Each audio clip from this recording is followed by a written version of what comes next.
August, what is today? The 20-something. 7th. Jesus Christ. I say every podcast I say the same thing. I'm like, holy shit, I can't believe how fast the fucking year has gone by. Welcome everybody to the ShovelHed podcast. I want to welcome my guest today is Bill Sunkel. Is that how you spell it? Sunkel.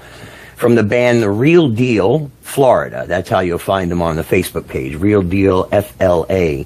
And they're a classic rock band based out of the Treasure Coast area of Florida.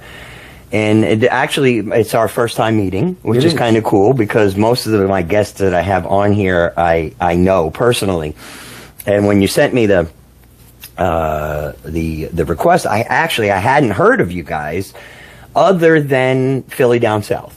It took me a minute when you sent it. I went to your Facebook page and I was like, oh yeah. Jim from Philly Down South had mentioned you guys to me, and I noticed that you play a lot of the stuff that I've been asking these other fucking bands to play. like what did I see? I did some. Did you play? You guys play Jesus Just All Right? Yeah. Right. Yeah. And I'm like, fuck. I love the Doobie Brothers. Like I'm a huge. Well, I love you. You guys play Fooled Around and Fell in Love, and I think we're probably the only two bands on the Treasure Coast that do that. Yeah, I had occasion. What happens is whenever there's another musician in the audience that sees us play that song, and I'm not you. I'm just saying because nobody plays it. They're like, "Oh my God, that is such a great song," and it goes over huge. Like it doesn't matter what age the person is because it is a beautifully crafted song. Yeah. Doesn't matter what age the age group is of the people that are in the crowd. When I play that song, immediate full dance floor. Immediate. Oh, I know. You know, that's like that. Purple Rain, that's another one. And you guys do it great. Thank you. We actually stole the version from the Winery Dogs, who is Billy Sheehan, Mike Portnoy from Dream Theater, and what the hell is that guitar player's name? I'm not going to remember his name. One of you guys will remember his name, not Blue Saraceno, the other one. Anyway, and it's great. It's a great version, except the bass playing is a little bit over the top. So I was like, all right, guys, let's do this. Scale it back. Right. It's, there are certain. Well, I think the thing with classic rock is that the stuff was written so well. The 70s stuff was written so well that it will never go out of style. And the 60s stuff. Up to a certain point. There's certain parts of the 60s stuff, like the Doors will never disappear. And I'm not a Doors fan, but it's a Doors. 60s is defined by the Doors. The Beatles is another great example. The unfortunate issue with the Beatles stuff is that it became so overdone that the Beatles bands, unless they're unfucking real, can't draw it today, Well, that's true. And also, our thing is we always say we're doing all the classic rock, all the greatest classic rock nobody else plays. Right. So try to find the Beatles stuff that nobody else plays. It's there. Yeah. It's there, but you gotta hit the Eye on the Walrus. And, you've really got to hit the things that nobody else plays, and people seem to really like that because I do find that on the Treasure Coast, a lot of these bands are playing the same material. So I love when I see somebody doing something, when we're doing stuff by the Guess Who or the Zombies or Badfinger or Steely Dan. Right. And nobody else doing this. Right. Everybody else playing Marshall Tucker. Yeah. Yeah. which you're like, and for 45 fucking years, Marshall Tucker and Tom Petty and Fleetwood Mac it's like this. The problem. So I come from an original world that you and I were discussing before, and then and when I came out of the original world, I went into the cover world, and it was like 2007 and 2008. And for me, growing up, of course, we always had that. The arguments between original and cover band, and somebody always wants to claim superiority to the other. For me, it really became I wanted to play to big crowds. I just want big crowds. I want to entertain. I don't have to write it, I got that out of my system too early on. I mean, Three of us in this group have been playing together since we were in high school, in the 70s. And as a matter of fact, our collective music teacher there was a guy by the name of Victor Tallarico. Okay. It was Steve Tyler's dad. Sure. And he was a wonderful guy, and we all met. We were from the Bronx. We're all from the Bronx. We met in high school in the Bronx. We started working together the three of us started working together in '78. We played, and again, we were doing the same thing. We were playing originals, looking for the record deal, got a little independent deal. We got a little bit of radio airplay at the time. The progressive stations were into, it was the end of the 70s, beginning of the 80s, that whole new wave punk thing was going on. So you had a lot of radio stations that wouldn't ordinarily say, well, we're going to play these unknown or unsigned bands. I remember WLIR, WRNW up in Westchester, even NEW. WNEW did too. Vince Scelsa had a show. Midnight. Right, that's right. And we were on that and doing all that stuff. But we did that for a while. Got out of my system. I got a couple of years on you. So, so in 80... I just look older. You got all that hair, though, so I'm a little jealous. Knock on wood. In 82 or so, MTV came in. The world changed. And it wasn't, in my view, the record business anymore. Now, all of a sudden, it was the video business. We always wanted to make records. We wanted to make albums. And now, all of a sudden, it was a matter of, now you got to make videos. Like, I don't want to make videos. Yeah. I'm not pretty enough for videos. Well, right. That's part of it. But, I'm old enough to remember when actors would go on variety shows and try to sing. Right. So my thought was, now musicians are going to go on videos and try to act. And, you remember the early videos. They were awful. Awful. And so I went back to school, always continued to play music. But I went back to school, did something else for a while, never stopped playing. Never stopped writing. Continued. The last thing I did, the last original thing I did was in 2015. So I continued through the entirety of my other adult professional life too, career. sure, yeah. And I always say, people sometimes say to you, well, music is a good hobby. I said, don't ever use that word. Yeah, exactly. And I said, the other thing is my profession. Music is my passion. Yeah, not hobby. Passion.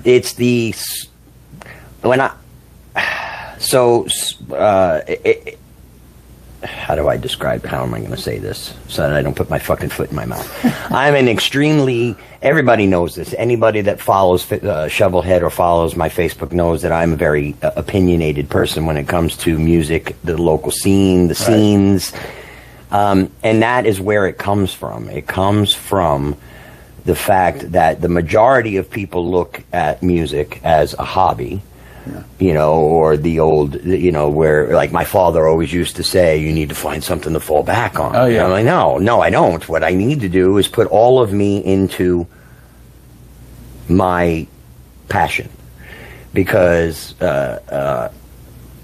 if I put all of me into my passion will feed me.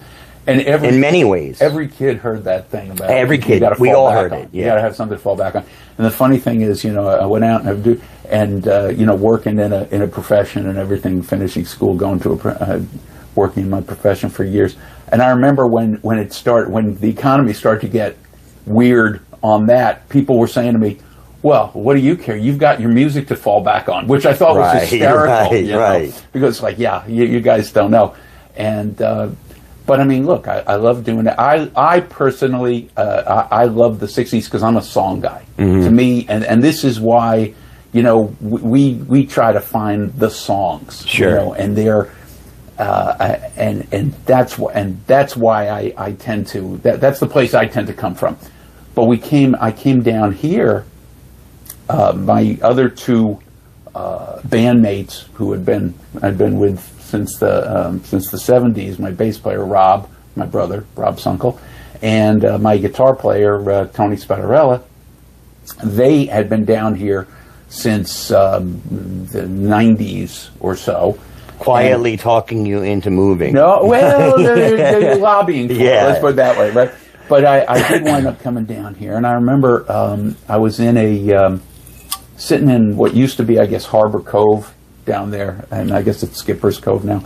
But sitting in there, out to dinner with another couple, and we're sitting there, and I'm listening to this band, and they're playing all stuff from the 70s. And I remember saying to the other guy who was there, the other husband, I said, I'm not saying I could play these songs. I'm saying I did play these songs when they were new. Right, you know what right. I mean? I said, and I thought to myself, my first thought was, well, there's a lot of older people, they like this stuff. And then as I walk out of the place, I see like the little hostess, and you know that once you hit 40 or 50, anybody who's under 30 looks 19. Right. So, yeah. so the little hostess, little black dress, she looks 19 to me. Yeah. And she's like bopping to the music. I'm saying, so I said, excuse me, I said, you like this music? Oh, yeah, it's great. And all of a sudden the light bulb went off, and I said, this isn't, and I called Rob and Tony, and I said to them, listen, guys, because we'd always played originals. I said, you guys wouldn't be interested in doing a cover thing, right? And they were like, yeah, sure. What the hell? Yeah. And actually, it's funny, we haven't met. This is the first time we're meeting today. But we opened for, one of our first gigs ever was opening for you guys at a thing called the Angels of Hope concert. Back in 2019. I forget what it was a charity for. Yeah. But you guys were the headliners, and we were the lowly opening act. We never crossed paths. Right. Headliners and lowly opening acts tend not to. But it was like September or October of 2019. And that, so, and I've obviously, I know you guys have such a great reputation. Thank you. Well, thank you. Hey. It's for me, when I moved here and I saw the scene, I come from, when I left the original band, when I stopped playing and I joined what was called an Omnipop band, which in New York was Omnipop was the agency. Oh. And I don't know if they're still around or anymore, but they had a California, Las Vegas, and a New York office. And I joined the band that was booked by the booking agent. And the booking agent,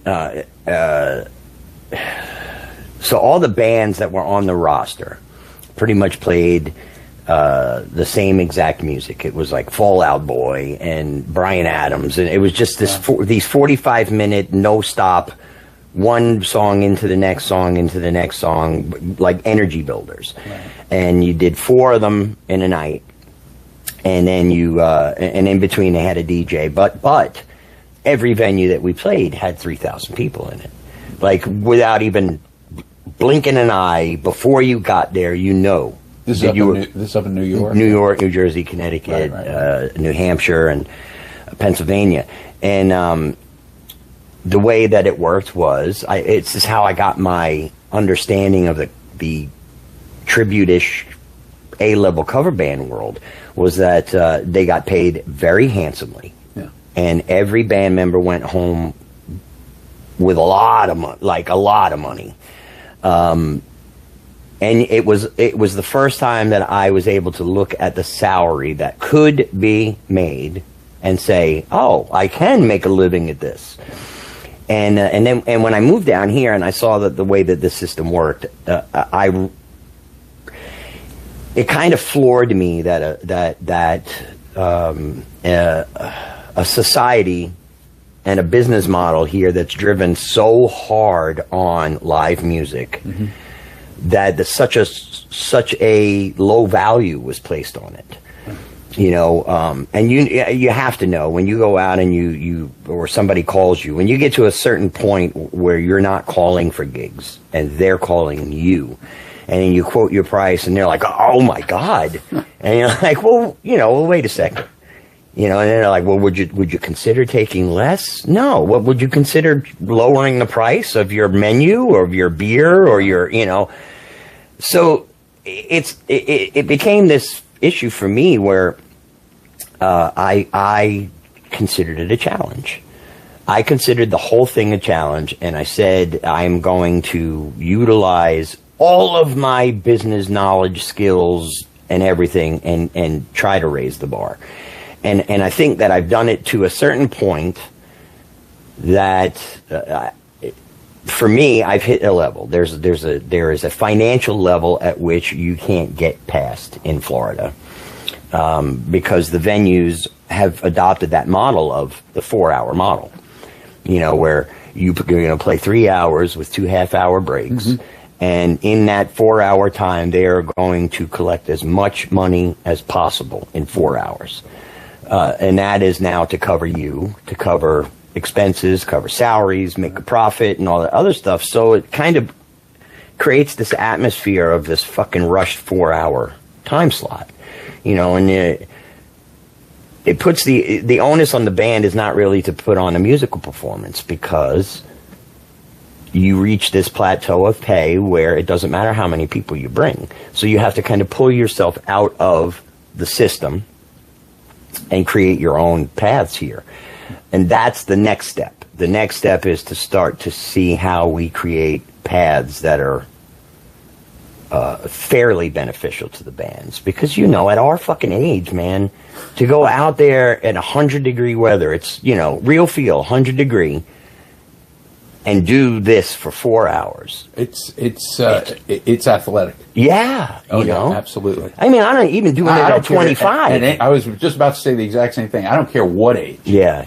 You know, I think we're doing pretty well. I know I've seen your shows. You haven't seen our shows, but we're not sitting around. Right. This is a high energy show. Give we me recognize entertainment. You just said it. Yeah. Entertainment. You know, I think when you're 20, when we're doing it as original artists and that sort of thing, we're focused on being artists. Yeah. Now, I think we're more focused on being performers, entertainers, and for us, one of the big things for us, I've realized that our job is to make people happy. Correct. Our job is to bring these people some joy. I like to call it, say, we give them a 3-hour vacation from the world, right? And they react to that. Yeah, they want that, and it's been great. It's been a great thing for us. I mean, you know, the thing is, it's very satisfying. You're writing your original music, you're playing. I mean, we played some great places. We, you know, played the Ritz in New York, and then the Bitter End, and the Bottom Line, and all that stuff in New York when we were playing originals. But you make zero money, right? Even if, as I say, you got a little. Actually, it costs you money. It does cost you money, you know, or it costs you or your managers or whatever. But you never look. We've all heard the stories about the headliners, the A-listers, who didn't start making money until like their 4th or 5th album. You know, there's guys now. The drummer for the band Godsmack. Drummer for the band Godsmack. He refused to tour this year because he's owed. He has never once received a royalty payment. Right. Now, the last Godsmack fucking record that charted was 20 years. 20 years. The guy's had a record deal and never gotten a royalty payment. Right. So, you know, the music in and of itself is going to be really interesting to see what goes on with the music business over the next 10 years. The next 10 years are going to define the music business in a hard way, because I mean, I feel bad for the young guys because honestly, you can't make any money. There's no music business. No. I mean, you'd be better off being an influencer. Yeah, you know what I mean. It's true. They're doing better. You just got to shove a hot dog in places that you don't want to shove a hot dog. You know, but I feel bad for it because of what music business is. There isn't. It's a tough. So the royalty on a record, like you get a. This is back in the day. Let's go back to 2005. Okay, the record industry worked primarily the same way all the way up, and I don't know how many people know this, but I'll break it down pretty quick. Is that the most an artist could receive in a royalty was something like 7 cents per song on an album. So you're talking about a songwriter. I'm talking copyright holder. Copyright holder, right. Correct. So I own them. To simplify it, let's just say I'm releasing a record. On the record are 10 songs that I wrote the music and I wrote the lyrics for. So we're using 100% instead of dividing it up into songwriting credits. Wait a second, hold it. We got to add something. Do you own the publishing? Own the publishing too. Oh, if you own the publishing, all mine. So it's all mine. Because otherwise, you're splitting it. Right. With the publisher. With the publisher, yeah. Who really owns the song? Correct. Yeah. So I go into it. I create the music. I put the album out. Record company puts the album out, but they're giving me what would be considered the highest, which would be 7.5 cents per song per album. So I put 10 songs in the album. The most I'm going to make is 75 cents. As a songwriter. Right. Per album that gets sold.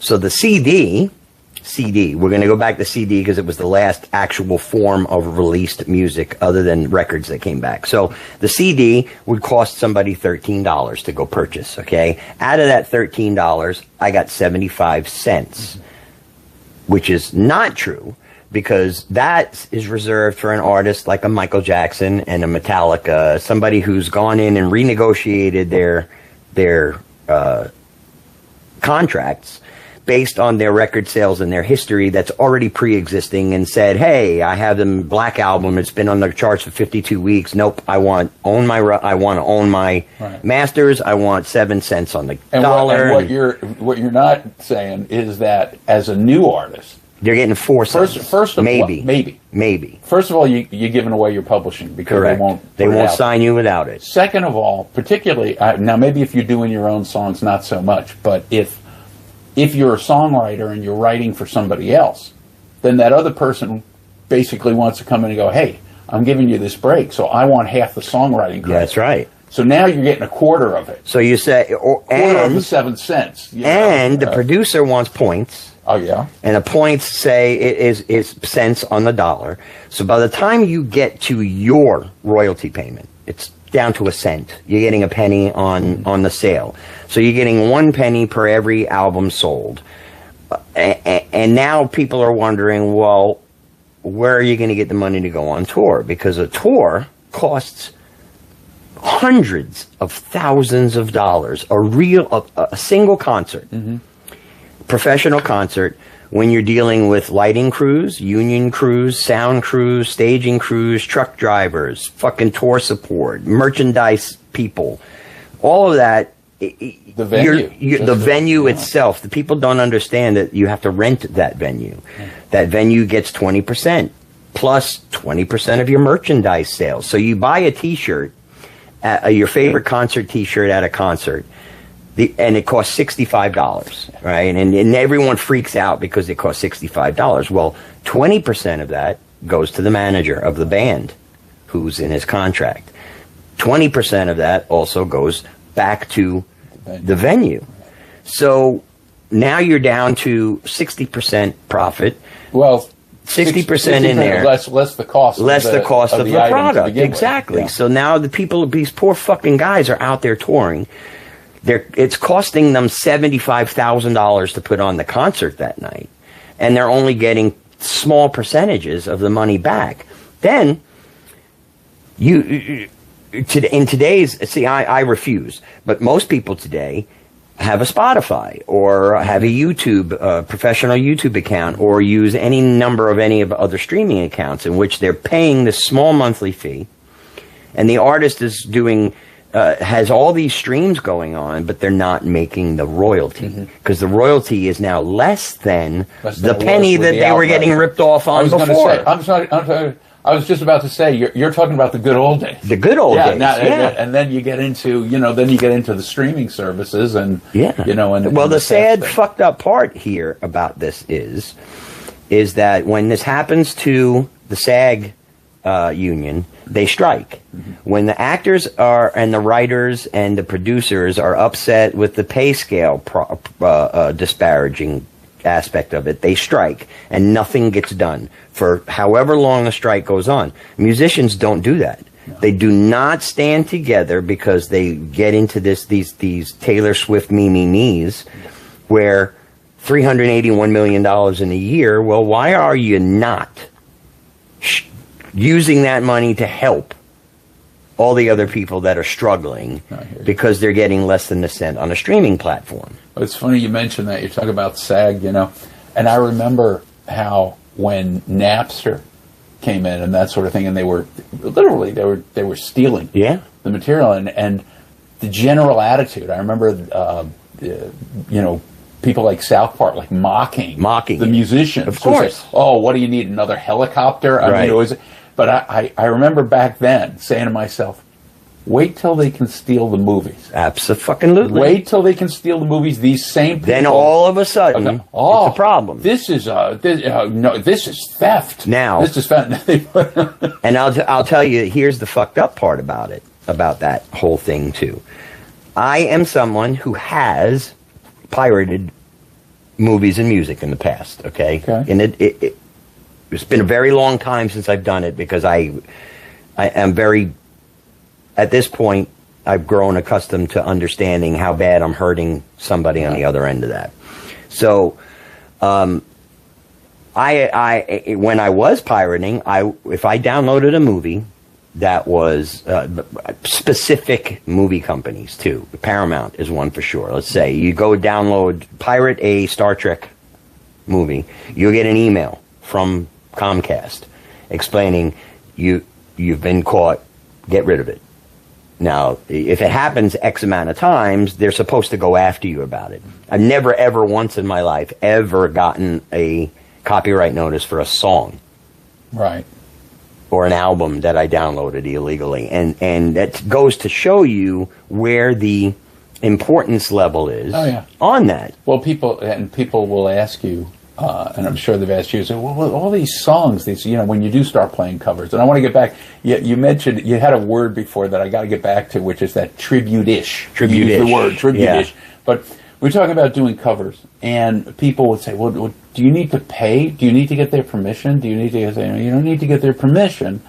And, well, do they get paid? Yeah, they get paid. But then now try to explain ASCAP and BMI and performance royalties and the venues and whether you have a jukebox or whether you have a band and how many days a week do you have the band, how big is the band, and how big is the venue, and then how they figure out who, because there's not a guy with a list there standing, there's not an ASCAP guy with a list saying, okay, they played one Beatles song, but they just figure, well, all your songs are going to be the Beatles, the Beatles, and they're all covered under this one blanket cost. Right, exactly. Yeah. So, and then we'll just parse it out according to now that's an issue. That's another problem, though, that has been gotten away with for as long as I've been playing music. So, in most places, if you look it up, the law, most bars and venues that have live music are required to have a cabaret license.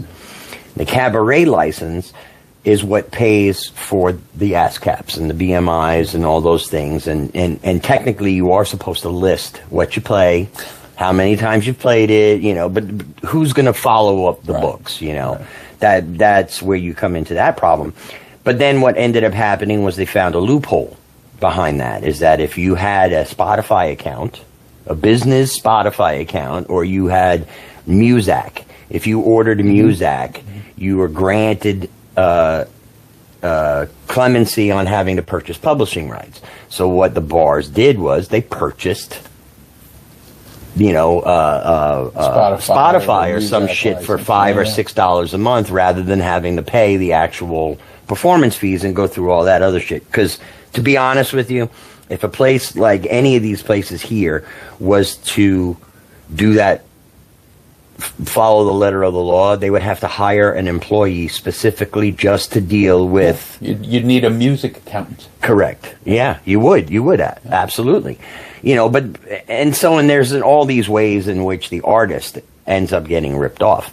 And then it becomes an issue where, you try to say to yourself, okay, well, is it worth it for me to go and spend $50,000 on a PA to cart around here? Because, so the venue wants you to bring as many people so they can make as much money, but they don't want to do anything to help you in your costs to put on the performance that is required to do that. So you play a venue that you have now brought your crowd to, say, a 300 or 400 every time guarantee. Well, you need a PA that does the job for 300 or 400 people, because your mindset should be, That's 300, 400. Let's work on 6. Right. Let's get this. Musicians always have that. I want more. Absolutely. I don't. 400 people's not enough. I want 500. 500 people's not enough. I want 1,000. Absolutely.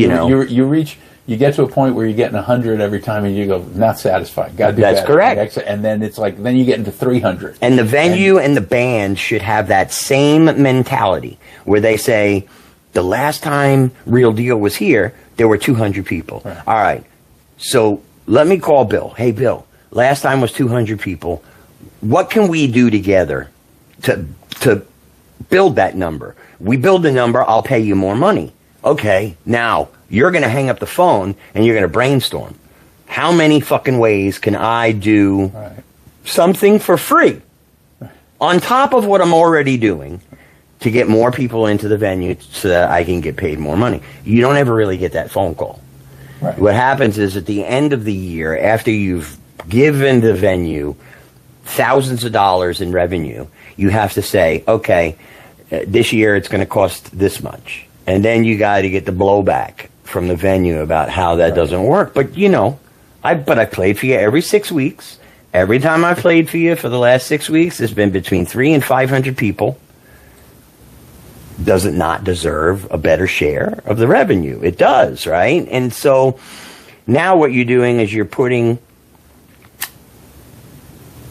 you're rewarding the musician in helping you do the job that they do, because it's usually the musician that draws anybody to any venue.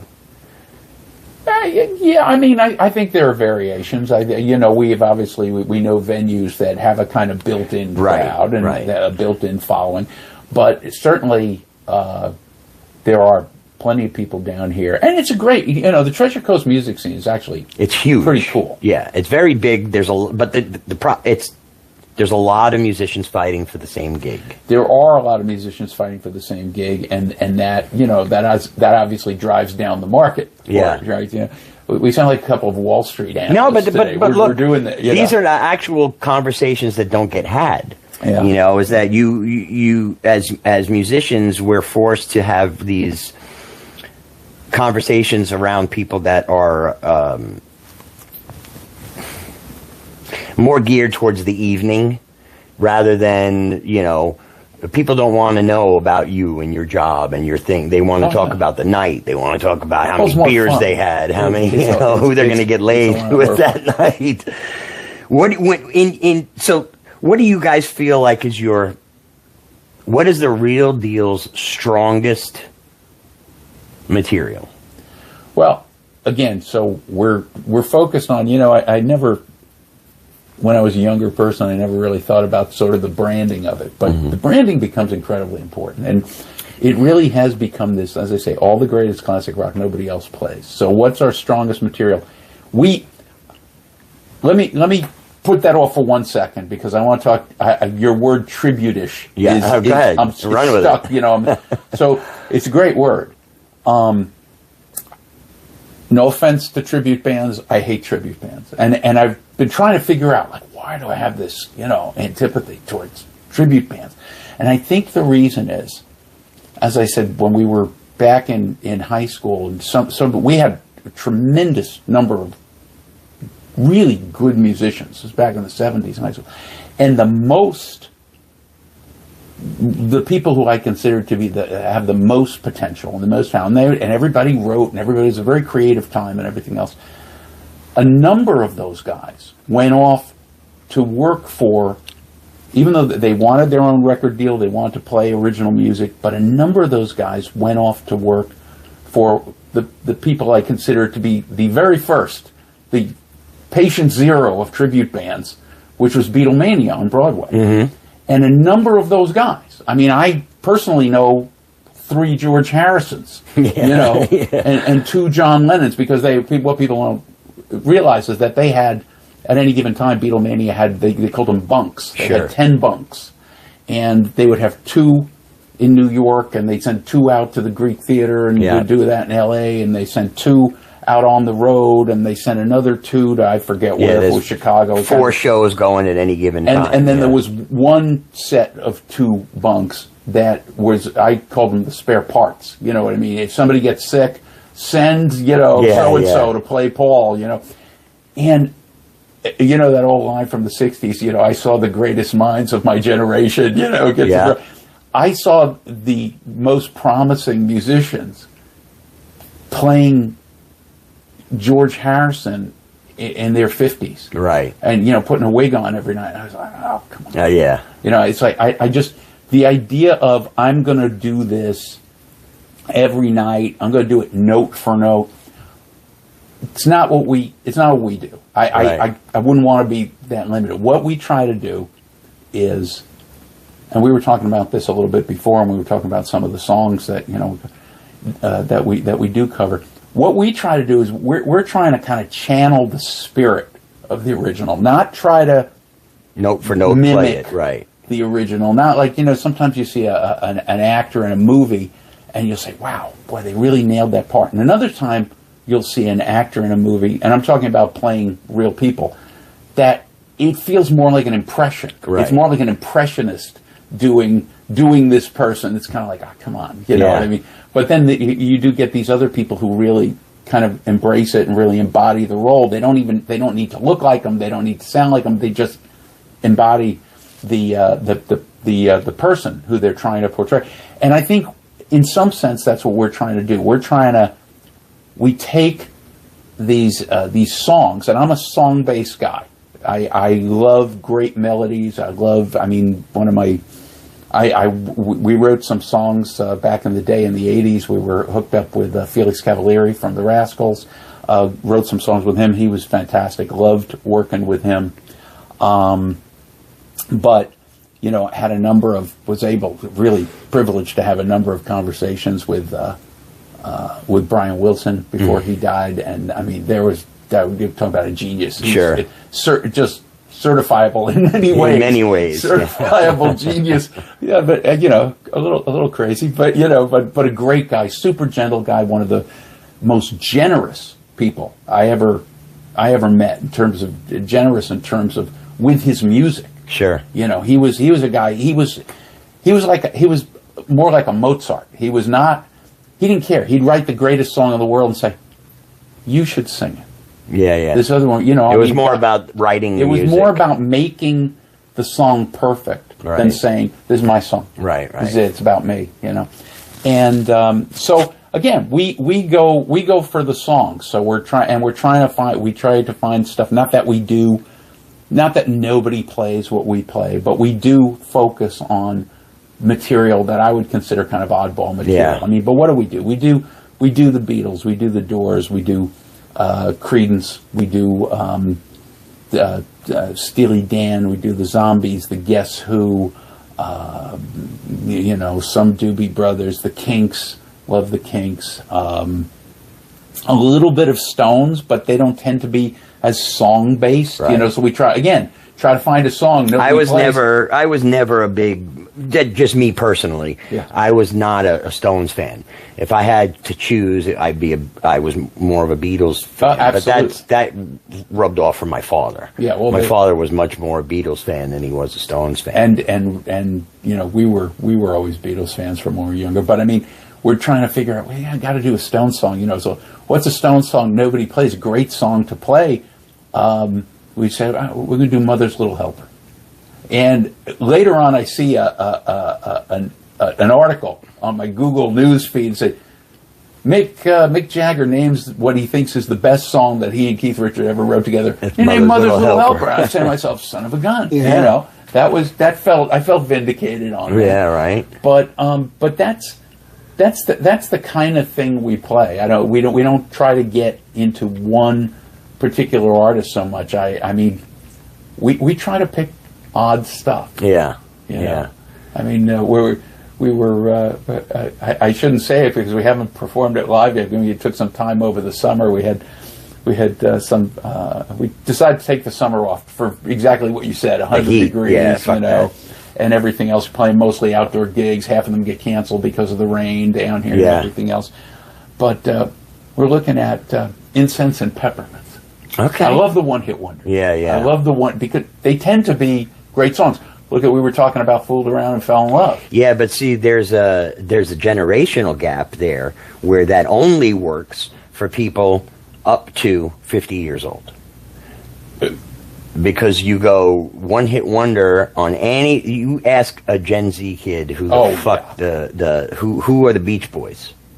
Yeah, I know. And they're going to assume it's just some crew from the Jersey Shore or some shit, you know. So, you know, I compared that to the first time I dated someone extremely younger than me, and she asked me, we were talking about something, and she asked me who Mr. Rogers was. Oh, boy. And I was like, are you fucking kidding me? Yeah. But, you know, you come into this... when you're dealing with live music, there's a generational groups, okay? And so where like most of the things that I play revolves around late 70s to early mid 80s. Most of the stuff you play is 60s through mid 70s. Although if it's a great song, yeah, I'll give you an example. Years ago, I mean, 20 years ago or so, somebody turned me on to say, you got to listen to this new chick just came in. You got to listen to Amy Winehouse. Oh, and right. I listened to Amy Winehouse, and she said, so what'd you think? What'd you think of Amy Winehouse? I said, and I swear to God, I said this. I said, she is. I probably used the term the real deal. I said, she is the real deal. I said, she is going to be huge if she lives. Right. No. It's true. I get it. And it was because I'm listening to the songs, and they're disturbing me. Yeah. I'm listening to the songs, and I'm going like, this girl is in trouble. I mean, I can feel it on the song. I remember there were songs I'd listen to. I feel like I need a shower. No, really. I feel like I got it on me. You know what I mean? It's like it was too real. You could tell from the songwriting. It was too real, and obviously a few years later, she was gone. But again, I'll do an Amy Winehouse song because it's a great song. Great song. I'll do more from the period that you're talking about, or maybe even a little bit later, maybe the 90s. I mean, we do a Fastball song. Fastball's a great band. Fastball's a great band. They put out 2 great albums and then kind of pop. There's a lot of bands from that era that did quite a few, and the greatness was there. You could see it, but something in this fucking business spit them up, chewed them up, and ate them out. Like John Fogerty. Yeah. For 30 years, the guy refused to play any of his music because he got fucked over by his manager. Yeah. And the record label at that time, and for him, it was Salt bitter. Dance, Fantasy Records. Yeah, absolutely. And super then bitter thing. And then I guess what really killed it for him was that the other 3 guys in Creedence kind of sided with the record label. Yeah, well, the problem there for the other 3 guys, that was a lesson for me in credits. Right.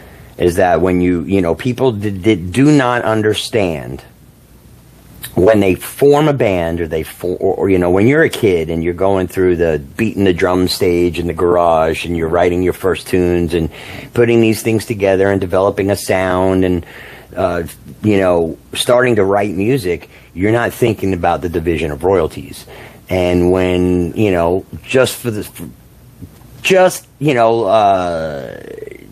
easy point for my generation to pull this in is the song "Runaway" by Bon Jovi. Okay, is now in Bon Jovi's career many hits. Over the years. That was really the first one, though. That was the first one, completely written by John himself. Rest of the band got nothing, no money, no royalty, no, not a dime, and then he put the band together and built the rest of the stuff. But when you go into the situations, when your band reaches that level where you're about to sign the deal, what I found with a lot of my contemporaries at the time was they didn't do the research. Like, there were, at the time, now you can Google it and YouTube it, but at the time there were books that you could buy or subscriptions you can get that taught you music law, music business, and like those were all the things. the ability has always been there for you to do the research on what is going to create the most bang for the buck and the most people at your show, and all of the business ends of it. It's just been the guys that ventured outside of just playing, right, that looked into the I told this to my friend Jamie in High Mileage Band. He sat down, he asked me, called me up one day, asked me to meet him just to discuss what it is about building fan bases, and especially in the Florida area, as to how you retain those comeback customers, the people that say, oh shit, the Real Deal's playing, I gotta go out. Oh shit, ShovelHed's playing, I'm coming. And the truth is it's about more than just the music. There has to be 100%. You have to provide some kind of a connection between yourself as the band unit entity and the audience, whether it be an excitement that you build or a friendship that you develop that is a camaraderie, but there has to be something there here to develop a large following of repeat customers that says to them, holy shit, like, more than just hearing you sing Jesus is Just All Right, as opposed to Long Train Running. Right. More than great harmonies. You can have a band with 4-part harmonies that are fucking unbelievable, but are the deadest looking band you have ever seen on stage, and they're not going to draw because you absolutely got to connect. I have to connect. You have to connect with your audience here. We had, you get to, and I know you guys have them too. Certain people you start to think of as super fans. Yes. Right? Yeah. Okay, so you know what I'm talking about. Yeah. The people who are there constantly. And I would see, I remember seeing somebody, it was a year or two ago, I remember seeing, they were at like 4 shows in a month. Mm-hmm.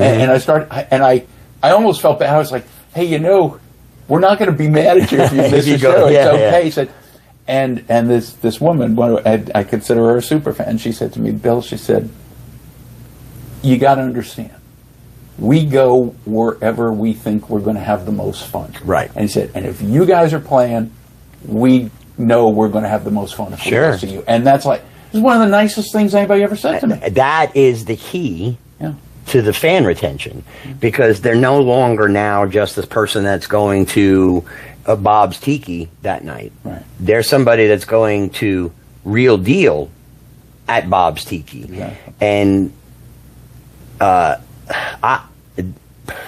it's a constant. That is a constant job that you have to stay on, because you have to, like, the thing with our business model is staying relevant, consistency, and staying relevant, and getting the name out, and having people be able to recognize. Name recognition with an experience that says, oh, whether it's a good experience or a bad experience, it's an experience. If somebody goes to a ShovelHed show and gets into a fight, granted, they're never coming to a ShovelHed show again because the experience was a shitty one. Unless they like to fight. Well, we used to.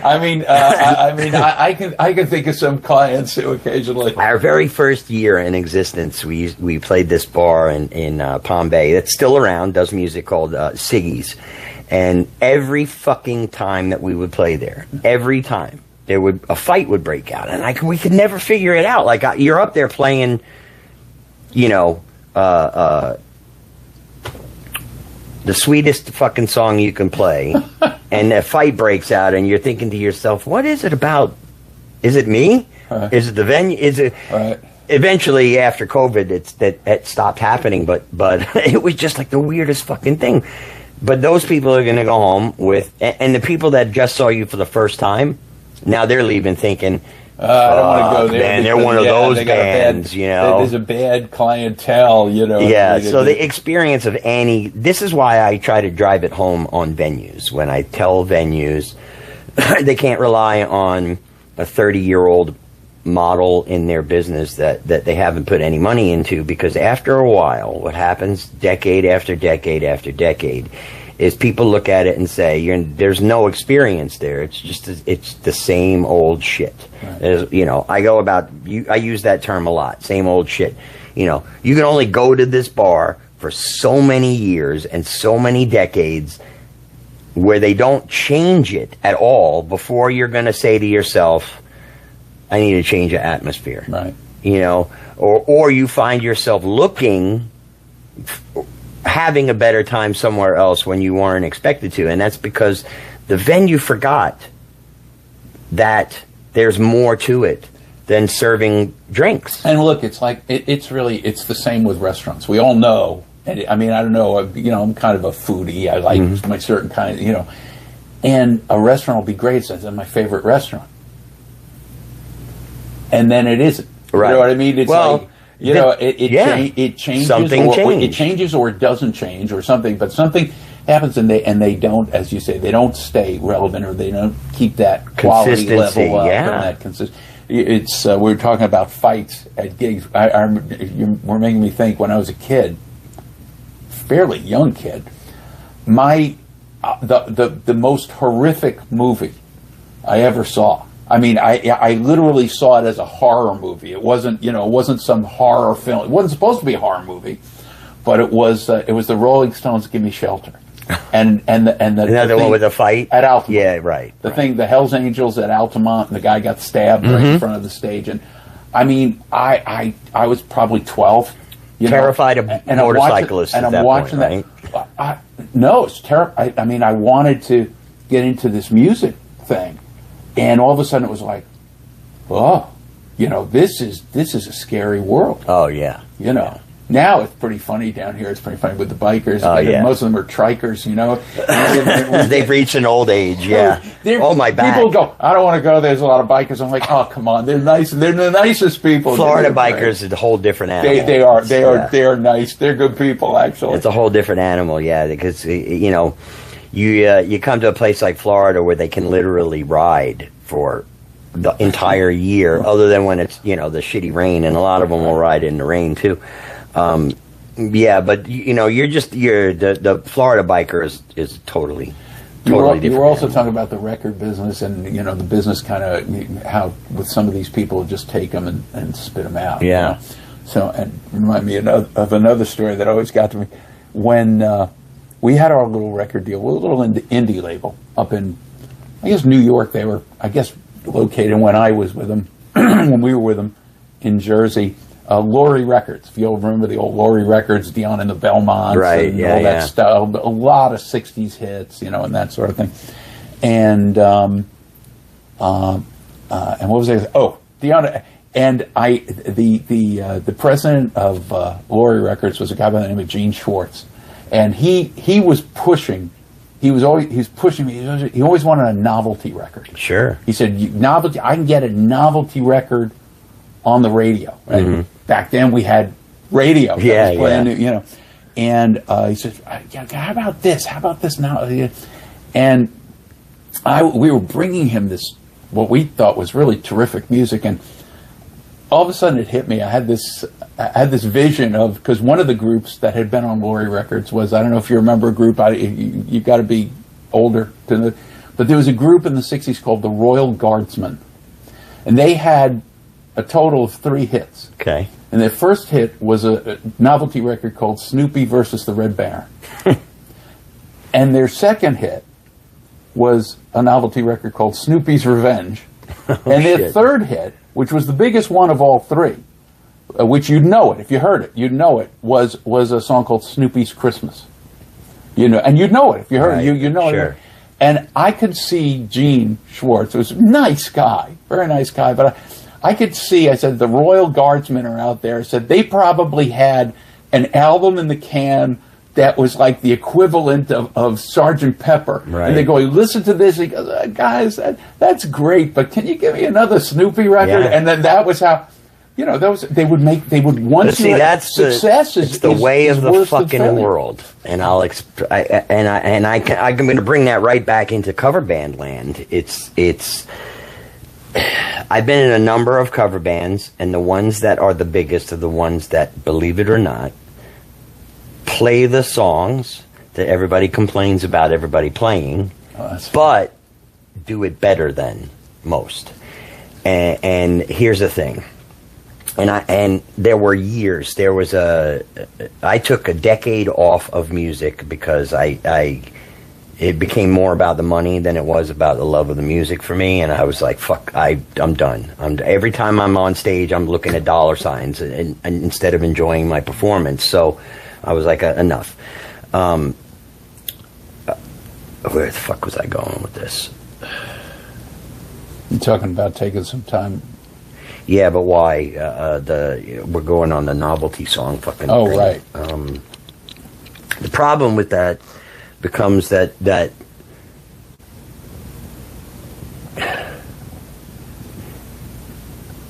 you have to decide for yourself, and it's a kind of a decision that every musician fights with at some point where in their career where you've heard the song sellout. You've heard the term sellout. You're a sellout. You're selling. Yeah, well, here's the truth of the matter is that most musicians that are out performing live have a narcissistic need to be seen and heard. I don't think that there is a single person that does it live that can say they don't.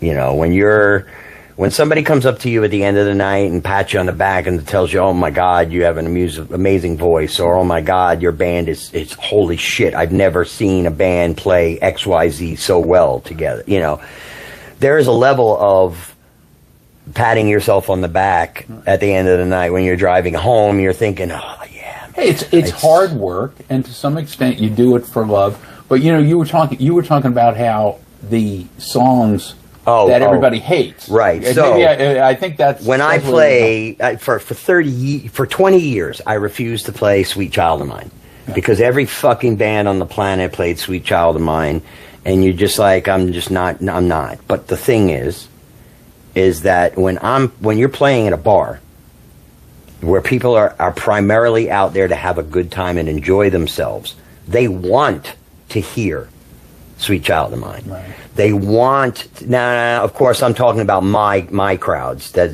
every band has their own, niche of crowds.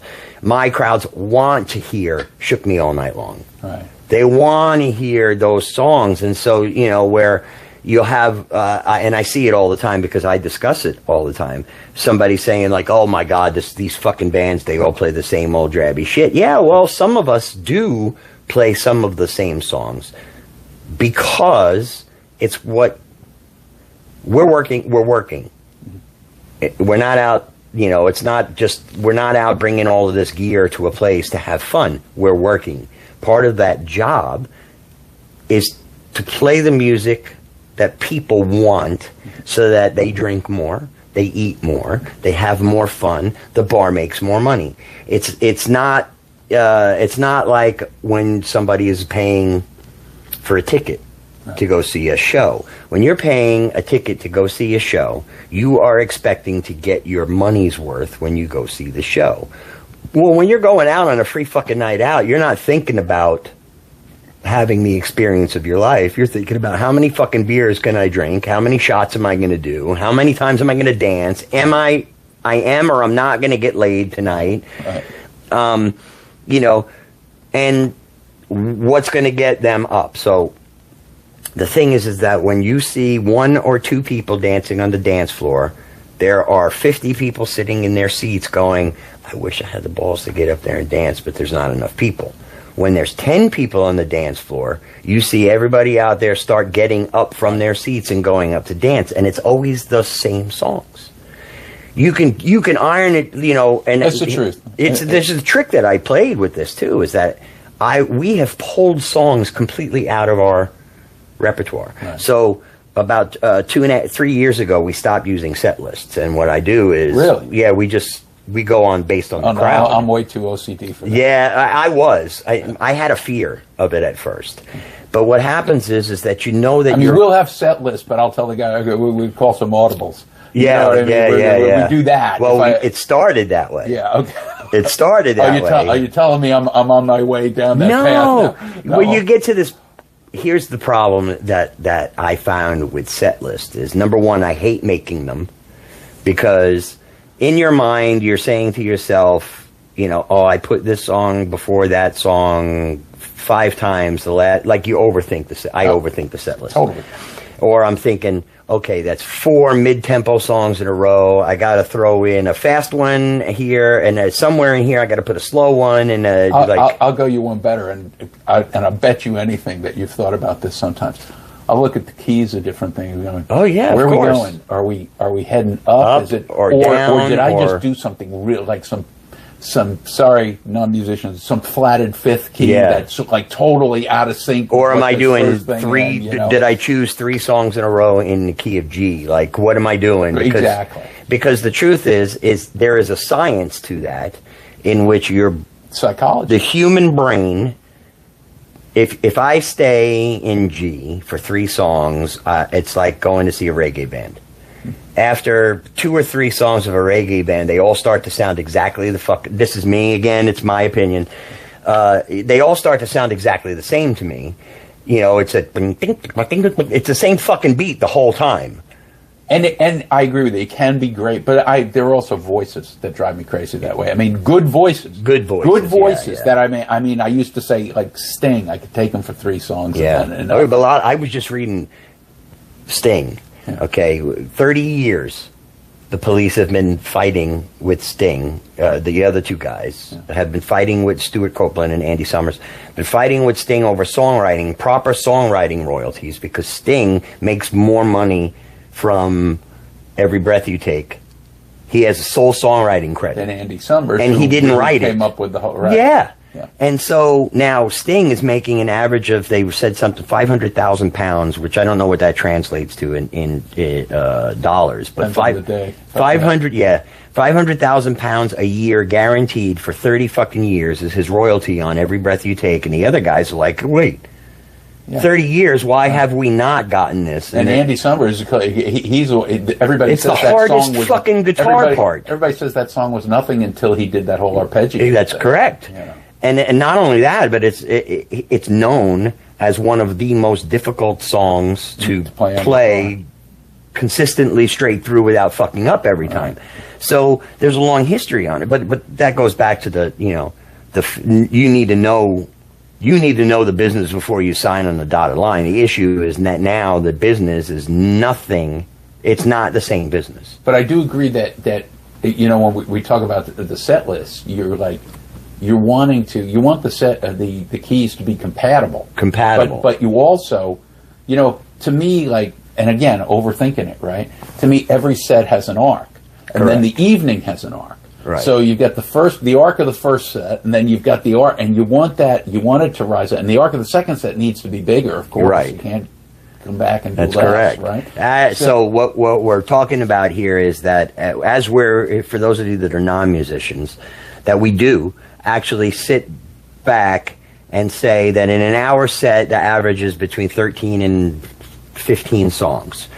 In those 13 to 15 songs, we are designing the flow of your experience. So while you're, in most cases that we play in Florida, on a 3-set night, the first set is the early bird set.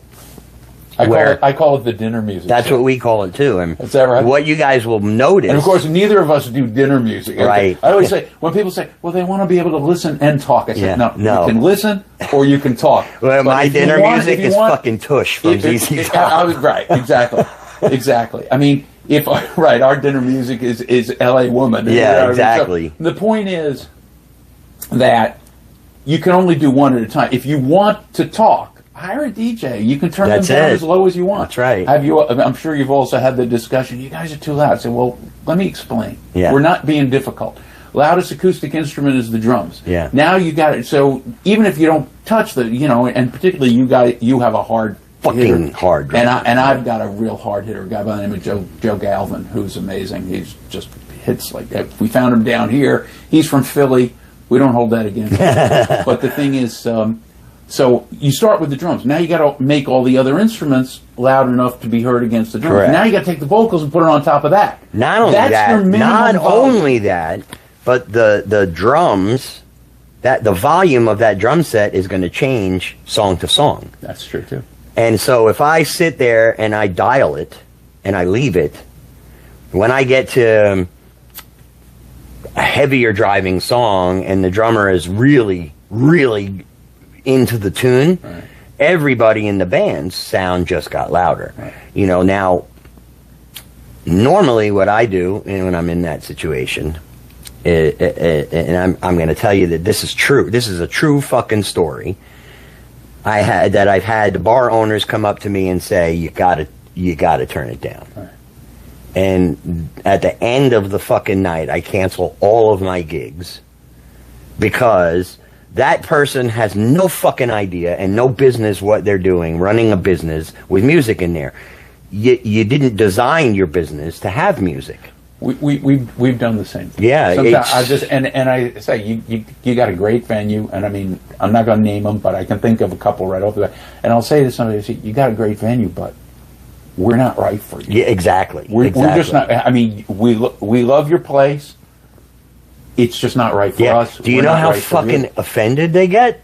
I had one who the owner's girlfriend decided to go into a text fucking rage with me over my professionalism and things and shit, and I'm just like, look, man, I just want to say we don't do that stuff on social media. It's a bad it's a bad thing. Oh yeah, I never said anything. Yeah. You know, and but this one starts sending the text messages about blah blah blah, and I'm like, look, man, number one, I gave you a discount, which I don't normally do in this specific situation. I'm not going to name the place because everybody that deals with these places has a different experience. But then you decided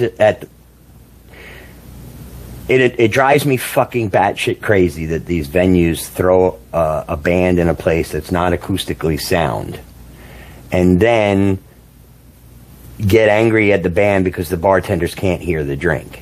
Yeah. Why the fuck did you hire an electric band to come in here and play for you? Why not just get a duo that plays with a beat machine? And I'm sure you've had it too. We'll get people who call us up and say now, and if they start, and particularly you get it with some of the private places, and they'll say, like the homeowner community type thing, and they'll say, well, but I'm sure you can lower it if we need to lower it. And I'll be like, listen, I really need. Do you know what we do? Have you seen us play? Yes. And I said, okay, that's what we do. If you need people to be able to talk while we're playing, I said, you need to get somebody else. Yeah. And most of the time they'll go, no, we'd rather the heck. Basically, they'll go, well, the heck with those people, because they know that it's a small group. It's a small group of people. It's a small group of people say, I can't hear myself talk. Well, they want to be able to talk. I'll never forget this one guy. I said, well, listen, people come for the music, but they want to be able to talk and listen. I said, you can't talk and listen at the same time. That's right. And my opinion is, look, dude, most of these places make you go outside to have a cigarette, go outside to have a conversation. You came to a place that's got live music. We all have our sort of I would never want to get into the business. It's a tough business, restaurant business. It's a miserable business. Restaurants fail at a higher rate than any business. Absolutely. But I think, I don't know about you, certainly I have my own fantasy of what my place would look like. Of course. I dream about it fucking constantly. Exactly. In fact, I have blueprints. Like, seriously. Okay. I am so serious about my venue that I have drawn up plans. I have drawn up business proposals. Let me take a guess, though. Yeah. You design it with an area where if people want to talk, whether it's sound barriers or gobo, some type of, gobo deal or whatever, but if people want to sit in an area, maybe even design, because I'll have some people, I'll say, why don't you put up some sound baffles in the back, and so that those tables, they want to be able to see the band. Yeah. Well, you can only have it one way. Yeah. You can't. So now, the Viper Room in Los Angeles has a private fucking room that has a glass window and they pipe music into it. Right. Okay, and so when the VIPs are there, that's where they go. They can see it, they can watch it, they can hear it, but they can also have their own conversation, and they can only see the problem that I see here. Not that I foresee it. The problem that I currently see is that people come up with ideas and they just throw money behind the idea. They put it out, and they expect that just because they put their money behind it, it's supposed to be a success. They don't do any market research. They don't do like all the things that are required that a business actually does that you don't see. So when they're going to put a new Taco Bell in, okay, Taco Bell will send out somebody to do a fucking study as to whether or not there are enough people in that community, in that area, in that spot with enough money, right, to support that business. So as a musician,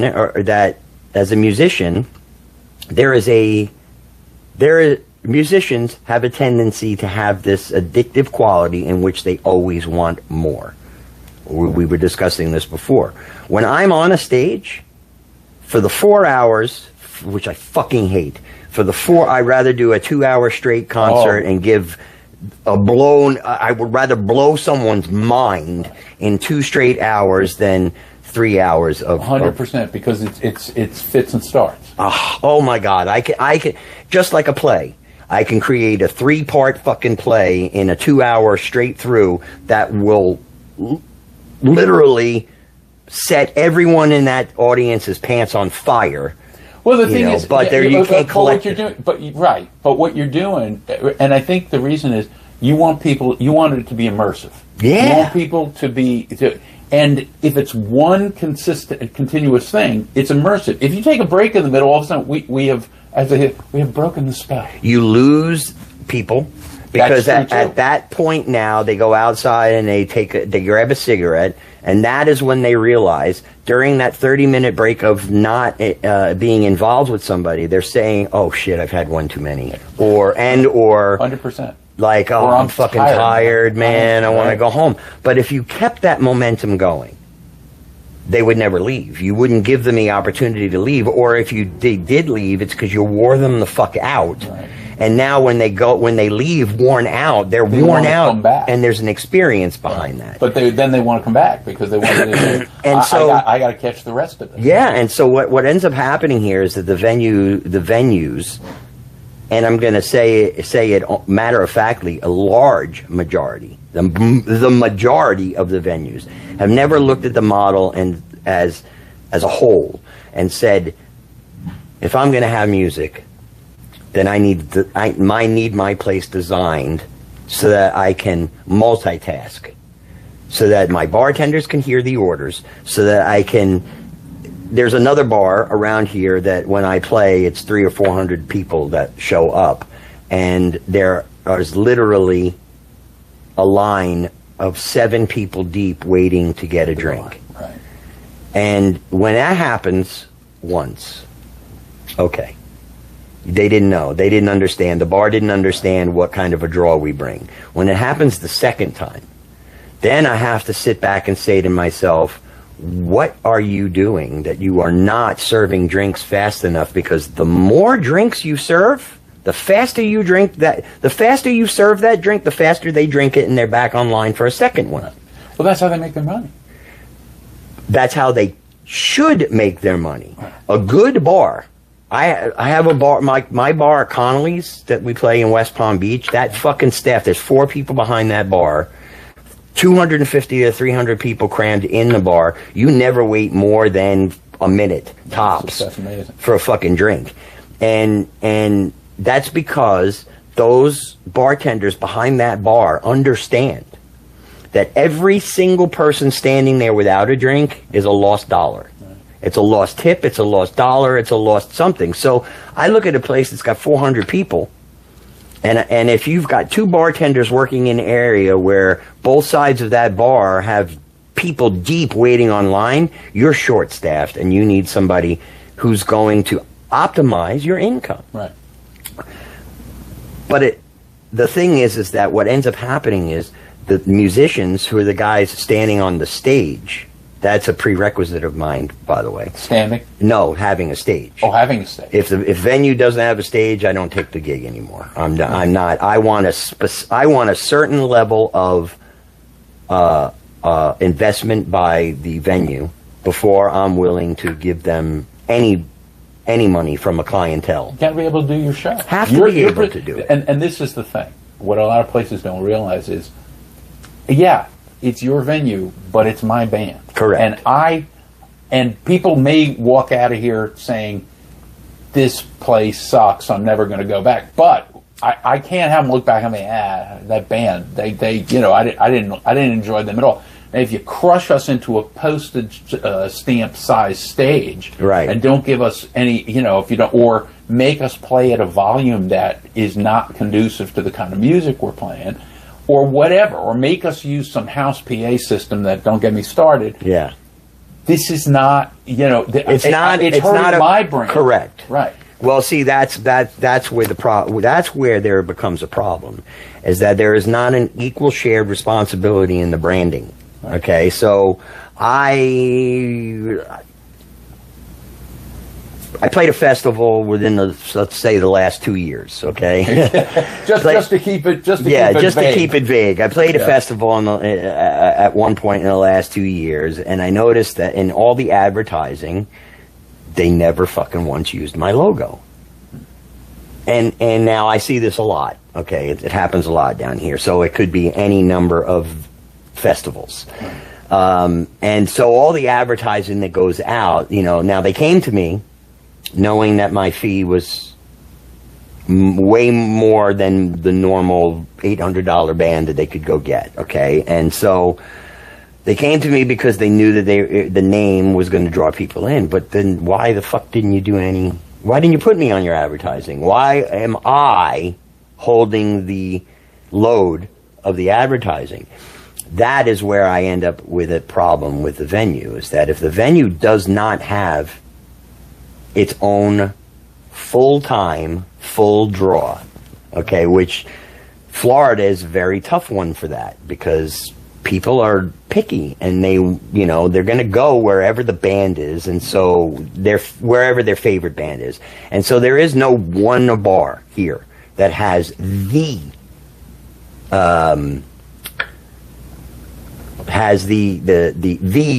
draw. You know, you can't find a venue here that has 300 people that go just for the venue. You're totally right. I'm just scrolling through them in my head. You know what I mean? Now, there's a lot of great venues. There are great venues. But they could be greater. They could. The other thing, when you're talking about the stage, I was thinking about a place that we used to play. I finally said no. Yeah. In Boca. And I used to think to myself, why don't they get, before they design the place, get some musicians' input into it? Yeah, well, that's what I was driving at before, is that as musicians, I know all the ways that people respond to advertising. I know all the songs that people respond to. I know the type of PA system that is required to create the right ambiance.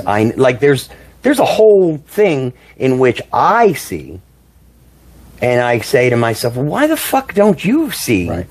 Well, I was thinking of a place where the stage, I mean, it would have been fine, I guess, for a solo performer. And it was, by the way, a big stage. Yeah. But it was incredibly narrow. So that if you put a set of drums in the center of the stage, you can't walk in front of it. You cannot get from one side to the other. Yeah, now a couple of those. Now you've said, whoever you've got to the left of the drums, whoever you got to the right of the drums, you guys can't interact at all. I can't, as a singer or whatever, I can't walk across that stage. I am confined now to my space. Right. And the way they had it set up, they had kind of a foot lighting thing that also took up space. I used to have to spend time trying to triangulate where I could put my keyboard so that my elbow wasn't banging into the wall, and I could still stand in front of it, you know what I mean, if I needed to. You know? And I said to myself, if they had put another 18 inches or 24 inches on the depth of this stage, it was a beautiful looking stage, from the audience standpoint, it's like, wow, what a great stage. Yeah. No, it's a horrible stage. Right. You got, and just get the musicians' input. You don't have to do whatever we say, but get the input. If you ask 10 musicians for the same input, you're going to get at least 6 of the same responses, which should tell you. That's right. Oh, shit, like outlets. Hello. Yeah. Like quad boxes. There should be fucking 12 quad boxes on every goddamn stage on separate circuits. Right. Thank you for that. The circuits are, and particularly with all the outdoor stuff and with all the moisture and everything, you get these guys who are running this stuff that you wouldn't use in your kitchen. I was in a venue fairly recently where I went to go plug in the PA, and I was told to use that plug. And when I went over to that plug was a plug strip, plugged into a plug strip with a 4-thing on it and a 2-thing splitter on it, and this light and that light and the projector and like all this fucking shit. And I'm supposed to do you have and then they're going to be like, can you stop that guitar from buzzing? No, I can't. I can't because fucking I got neon signs going through my PA, and there's just so much in there that it doesn't get looked at as part of the job, or you got a guy in your band that wants to help out at the end of the night and you've got 75 XLR cables to roll up. Mm-hmm. I would rather roll up every XLR cable by my fucking self than have one of the guys come up and speed roll it on his arm like it's a fucking extension cord, so that now when I go to pull the stuff out later, everything's in a knot. Or I always felt it don't help. Me too. I always say don't help me because and the reason I say don't help me is because I say if I screw something up, then when I unpack it the next gig, I only have myself. That's absolutely fucking right. But if I screw it up, if you screw it up, and I don't find out about it till the next gig, I'm like, actually, so this is how I saved myself from continuing to be the fucking asshole singer who blows up. This is how you get rid of the lead singer syndrome part of it, is that you have that exact mindset. Only person I can get mad at is me. So my wife is always like, well, we can get out of here so much faster if I help. I'm like, nope, because everything has a place and everything has an order. And if I don't know where to find it. And if I don't do it specifically in this order and this way, I'm going to forget something and, blah, blah, blah. I'm going to leave something like my in-ear monitors are at Filthy's right now. Like today, I got to go down there and get them because I need them for this weekend. But, there's so much that goes into the creation of a cover band's evening that gets overlooked or not looked at, and there is a way. There really, really, really is a way to build up the scene while building up the quality, while building up everybody's coffers, and that is for everybody to find some way to have some individualism. We're so on the same wavelength. I was just about to say that the Treasure Coast. I think the Treasure Coast music scene is amazing. In my head, and I realize I'm romanticizing this a little bit. Okay, maybe a lot, but I look at the Treasure Coast music scene. I'm thinking like Laurel Canyon. Yeah. Back in the '60s, in California and that sort of thing. Like all there's this tremendous community of musicians. But the interesting part for me, and I think it applies to venues too, but I know it applies to bands, and I think it could or should apply to venues, is there are people like ShovelHed, and I hope like The Real Deal, and I could name a bunch of others. We know our lanes. Right. We're I think in some sense pretty good. I mean, obviously you think about it a lot, otherwise we wouldn't be having this conversation, right. and I do too. But think about what's my lane. I mean, it's a funny thing. We're talking about the 60s, and this is why I love the 60s. I go back to the 60s. It's like, I don't need to be the Beatles in that. I don't need to be the analog to the Beatles. I could be the analog to the Turtles. I'll be perfectly happy. Yeah. You know what I mean? I don't need to be that thing, but I know my lane. Right. And you have to choose that that spot, and you've got to buff it and shine it and caress it and be authentic to it and be yes, but see, there's a reason. The reason behind that is that it is creating the popularity. So this is. So now we get back to tribute-ish, okay? Yeah. My That's shovel, the word of the day. I love a lot of different kinds of music, from hip-hop to fucking any country to hard rock and metal to country music, all kinds of fucking music. I'm a big Black Crowes fan. Right. I cannot effectively play the Black Crowes with ShovelHed the way it should be. Got it. Musicians have strong points and musicians have weak points. If I gave those fucking guys Dream Theater to play, they could do it tomorrow. But when I give them something that is more country laid back-ish, gospel-y, it's not their forte, so it doesn't sound right. So I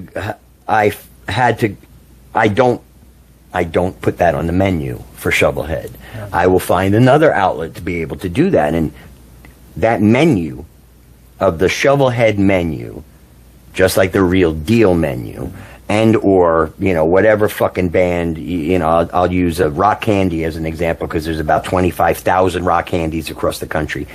Any band that's out there should cultivate a unique personality, because that's what's going to make the difference between them and the next guy. And then all of this stuff ties back in, because then you were talking about doing, the songs that you hate but the audience wants to hear. Yeah. And they'll get up there.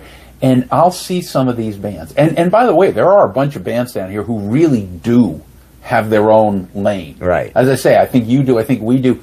I'll name one, a group like Cypress Creek. They do what they do. It's country. Yeah. I mean, that's that. Yeah. You know what I mean? And they're not trying to play. And what they don't... You're not going to go to a Cypress Creek show and hear play that funky music White Boy. Right. Right. And if you did, I mean, I'd be shocked. Yeah. But I do hear a lot of bands who want to be everybody's everything. Right. You can, and you should. And you start, and even bands that had started out with their own lane, and then all of a sudden it's like, well, people want to hear. People want to hear Mustang Sally. I remember I had a guy come up to me at one show. I said, "Go do Mustang Sally." I said, "No." He said, "Oh, you could do it." I said, "I know I could do it." Yeah. I said, "I just don't want to. I don't want to do it." Why not? Because everybody does it. Right. That's because it's a great song. No, I said, no, it's because it's an easy song. Exactly. I said, but it's just not what it's not what we do. So. Well, it's like Sweet Home Alabama. Yeah. Okay. I will throw it in occasionally because it's a 3 fucking chord song that you can get away with. That it's one of those fucking songs where people will ask you, play Freebird. Oh, no, I'm not going to play fucking. That's just a whole joke within itself. But there are songs that are within that. I always fall back on the Sweet Child of Mine, because not every band can actually play that song effectively. Either the guitar player fucks the beginning thing up, or the singer is totally not the right key for the singer, or whatever the case is.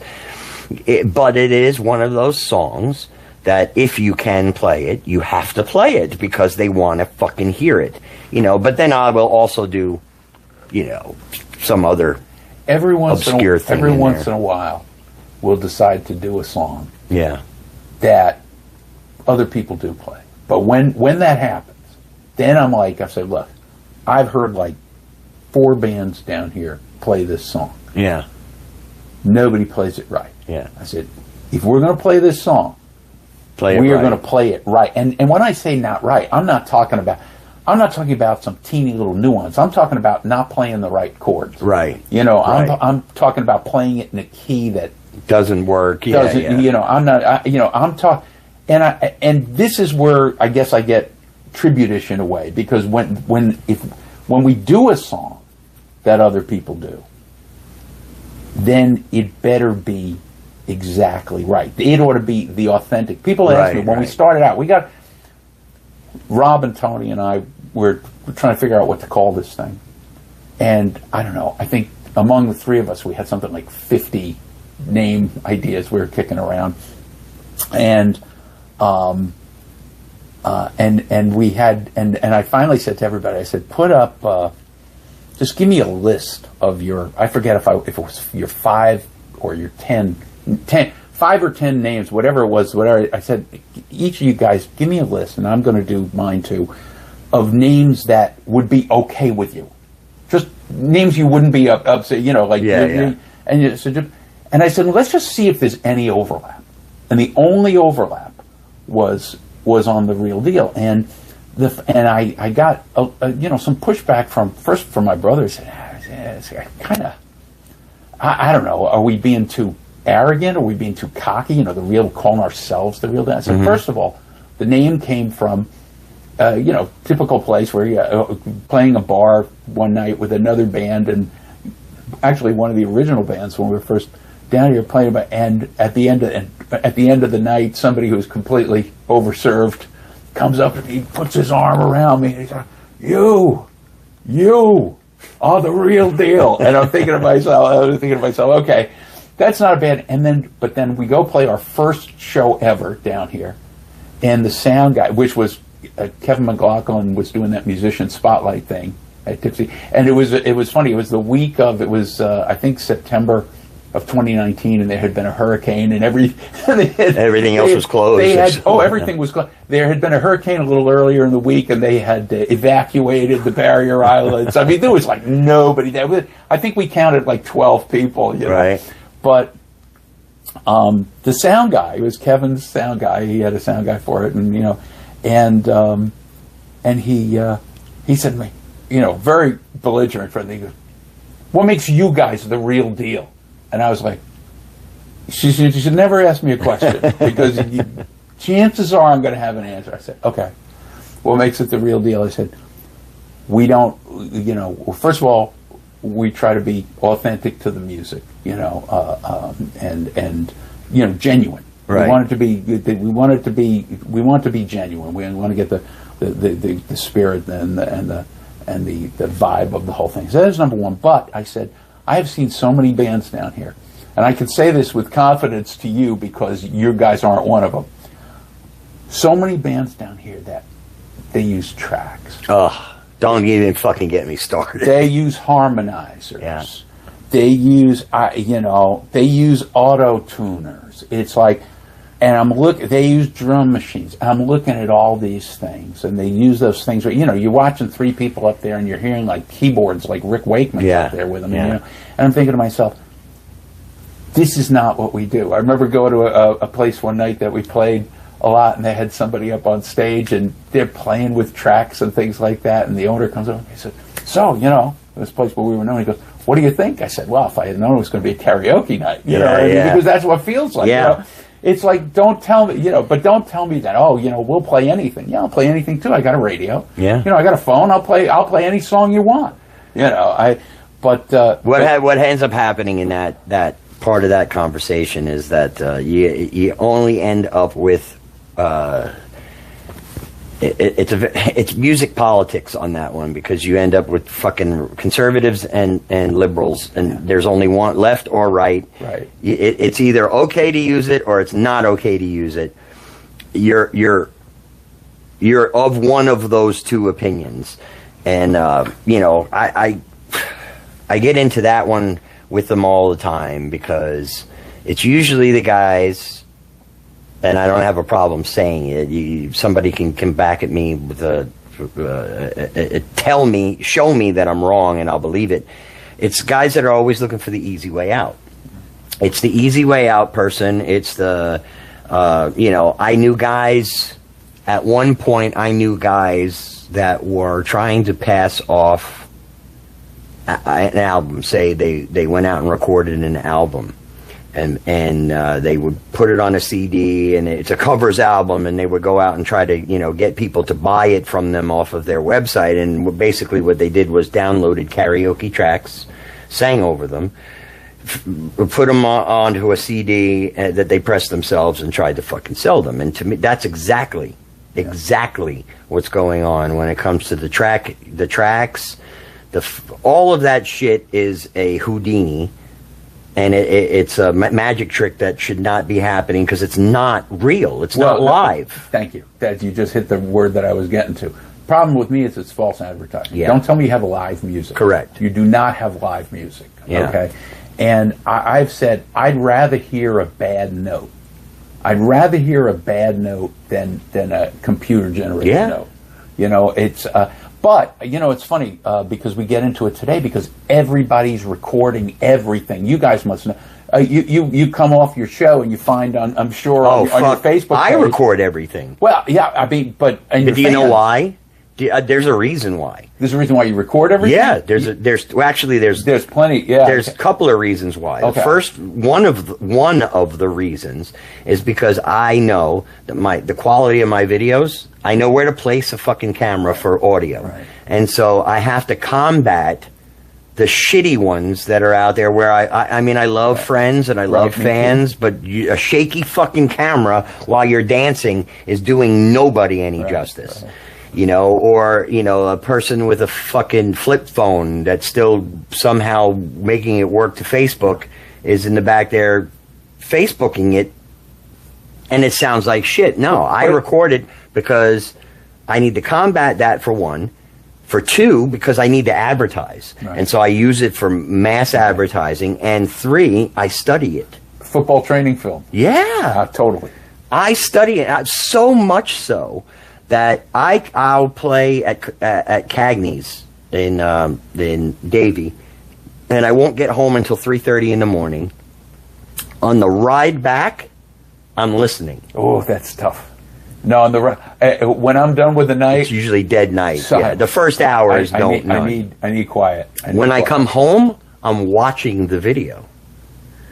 I'm way too brutal to myself. In that. That's context. Me, but that's how I get to do that. But I need some distance. Yeah, and then I'll do that. But you know, the thing is this: it's ubiquitous. So I mean, everybody's always taping everything you do. Yeah, all the time. And then I remember just recently, just this past year, right? I mean, there was that discussion about. I guess they were claiming that Don Henley of the Eagles was using pre-recorded vocal tracks. Oh, I didn't hear that. Oh yeah, there was. Oh yeah, there was a big discussion about it, and somebody wrote me and said, "What do you think about this? Don Henley's right." You know, personally, and now I'll get in trouble. I hate the Eagles, but I hate the Eagles for a bunch of reasons, and you know, and I could talk about it later if you want, but I don't have to. But the point is, but they said Don Henley is using vocal tracks, and I said, look, I don't agree with it. I said, but I can understand it. And they said, well, what do you mean you can understand? I said, I said, back in the old days, they would tell people you can't. You couldn't film, you couldn't record, you couldn't on these. Now everybody records everything. Yeah. They don't say you can't do it. They let people do it. But I said, but here's the thing: you have a bad show, or not even a bad show, a bad song, a bad note. And that goes viral forever. I mean, look at what a couple of years ago with the Bon Jovi thing. He had like one bad performance. I mean, and I've never seen the band, but I have seen. I saw him doing an acoustic thing in New York at one point and he's got a magnificent voice. And this is probably 10, 15 years ago, but it was, but absolutely magnificent voice and. And so there was this one video of him, and he was off. It was just off. And the guy, and people were going, wow, I'm not going to see him on tour. He can't sing anymore.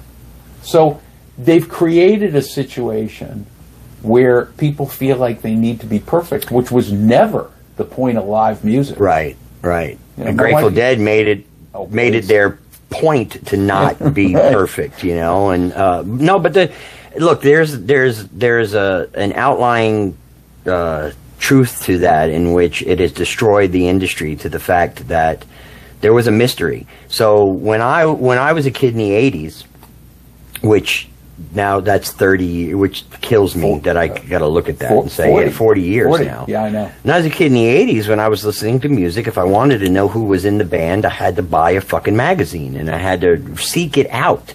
And do you know, or read a lot of. I mean, I spent a lot of time reading liner notes. Yes, but there was a whole period of time in my life in which I bought magazines based on who was on the cover of the magazine. Circus, Cream, Hit Parader, fucking Rip, and then all of them. And then when you wanted the more technical aspect, you buy Guitar Player, right, or something like that, right? Guitar World, Guitar Player, Absolutely. Guitar, all these fucking magazines that were out there. But you had I knew there was a time when I knew the Guitar World, Guitar One, and Guitar Player. Okay, there was a period where I had endorsements that I was in the magazines in advertisements.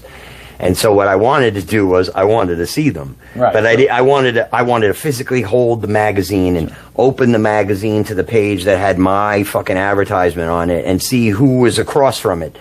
And then it got to the point that I knew the delivery dates for my favorite what newsstand got the magazine deliveries earliest, right. So I could time my visit to that store based on when Guitar World was coming out. He would get it and I would go there and, but you had to seek it. If I wanted to see a live video, I had to find a bootleg or somebody that had a bootleg or actually physically go buy the VHS tape because you couldn't get a bootleg copy as readily available as you can now. If I put Kiss concert in you're not allergic to cats, are you? No. You're gonna come out and say hi. If I was to put in any concert, actually, I would get any number of videos on YouTube from many different sources, cell phones, all kinds of shit, right, that were never there before. And it kind of is. Here's the other aspect to that: is how many people are out there? How many people do you see listening to music, sitting at a table on their fucking phone, which is a minuscule mono fucking. With a speaker. Yeah. Like, music is not meant to be played mono to begin with. Number two, through a tiny little fucking speaker on your cell phone.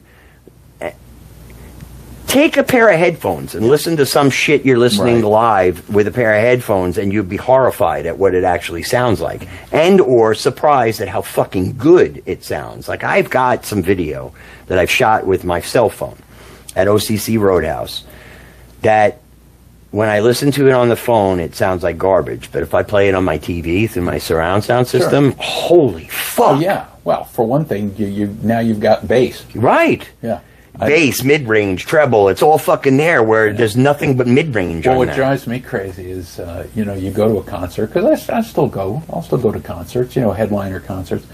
And you got the people watching the people in the row in front of you. They're watching the whole concert through their phone. They're watching the whole thing. They're filming the whole thing. And I say to myself, why don't you just kind of be in the moment? Yeah. The first time I went to a fucking concert where people were sitting in their seats, I was like, what? It was at Jones Beach, mind you. Oh, okay? Yeah.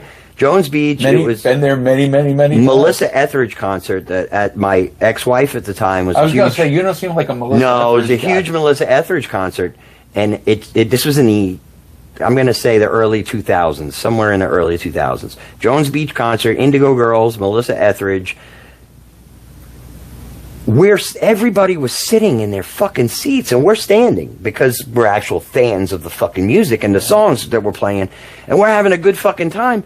And I probably came this close to getting my ass kicked by butch lesbians because I was going to say that was not an audience.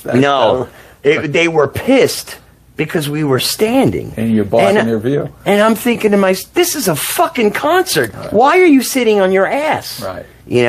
It's 2 hours of your life. Right. Why are you sitting down? But everybody has different values to the entertainment quality or the concert experience. Some people are going to be seen. You know, do you remember that back in the day when you went to a concert, you know, where everybody got dressed up to go to the concert? Those people were there to be seen. Well, the club, I mean, the hot clubs. Yeah. You know, and back in hell, I mean, you know, I go back far enough. I remember places like Studio 54. Right. You know? Yeah, but see, now this is going to drive me right back to that whole point of the venue and the providing a unique atmosphere and a unique space is. So the largest demographic for money spending at a bar and a restaurant is 45 to 65, and then to 75. Okay. So you once you get beyond 75, it's a rarity that you see large groups of 80-year-olds out having a good time watching music. I mean, it just is. It is what it is. Yeah, no, it is what it is. So you look at your demographic, and you know, you kind of you say now, if you look at the biggest money spending demographic, it's between 45 and 65 years old. Well, that demographic were children and teens through the 80s, late 80s, early 90s. That's true. So without alienating the older generation, you have to find a balance within that generation, because it's your money. That's your money generation. Right. No, you're 100% right. And so what you start to see now is you'll start seeing out of the venues, it's more of a majority of 80s music.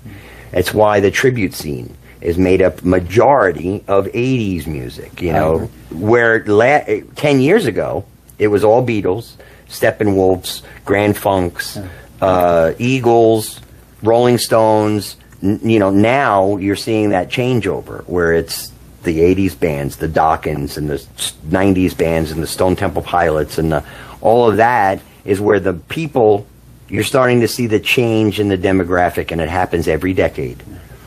The money switches hands, and there's more money being spent. So the kids, the Gen Zs, they're not drinking. Right.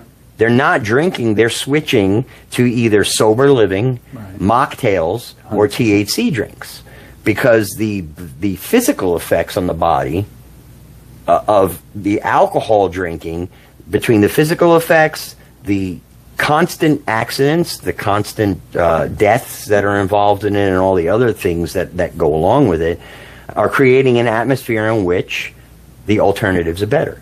I'm going to do a horrible thing for a live thing. Can I get 2 minutes? Can I get a 2-minute break? Yeah. I apologize. Oh, go do your thing. I'll keep talking. Yeah, I forget sometimes on this that we do get into this. 2 hours. We go a couple of hours, and the bathroom break is necessary. What I'll do is start catheterizing folks as they come, so that you guys don't ever have to do this. But see, the bottom line to the whole to this whole atmosphere that I think is coming to it's coming to a head, is that you can see from town to town to town to town in Florida along the coastlines that the demographic of the people that are going out are changing, and they're expecting more. They want more of an experience, or they're going to leave and they're going to go somewhere else. That means it's your job as the business to create an identity. And you need to follow some of the band's leads, because we're all out, the bands are all out there fighting, and we could say we're not fighting, but we are. We're fighting for some kind of an identity on a platform that has 8 billion people, or 8 million people per day or something. It's your Facebook.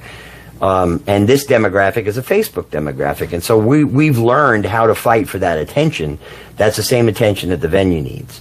The venue and the band need to have equal attention drawing so that your business model goes up. But in order for the business model to go up, your service has to equal the service of the band you hire. So think about that. That actually should be what you sit down and think about each time you hire a new band, is think about your business quality. Does the band's quality match the business quality that you provide? And if they don't, there's a change that needs to be made. And the same thing goes with the band, is you need to bring yourself to a level that you look at the business and you say, does the business provide the atmosphere that I provide? And so who in that relationship is the host and who's the symbiote?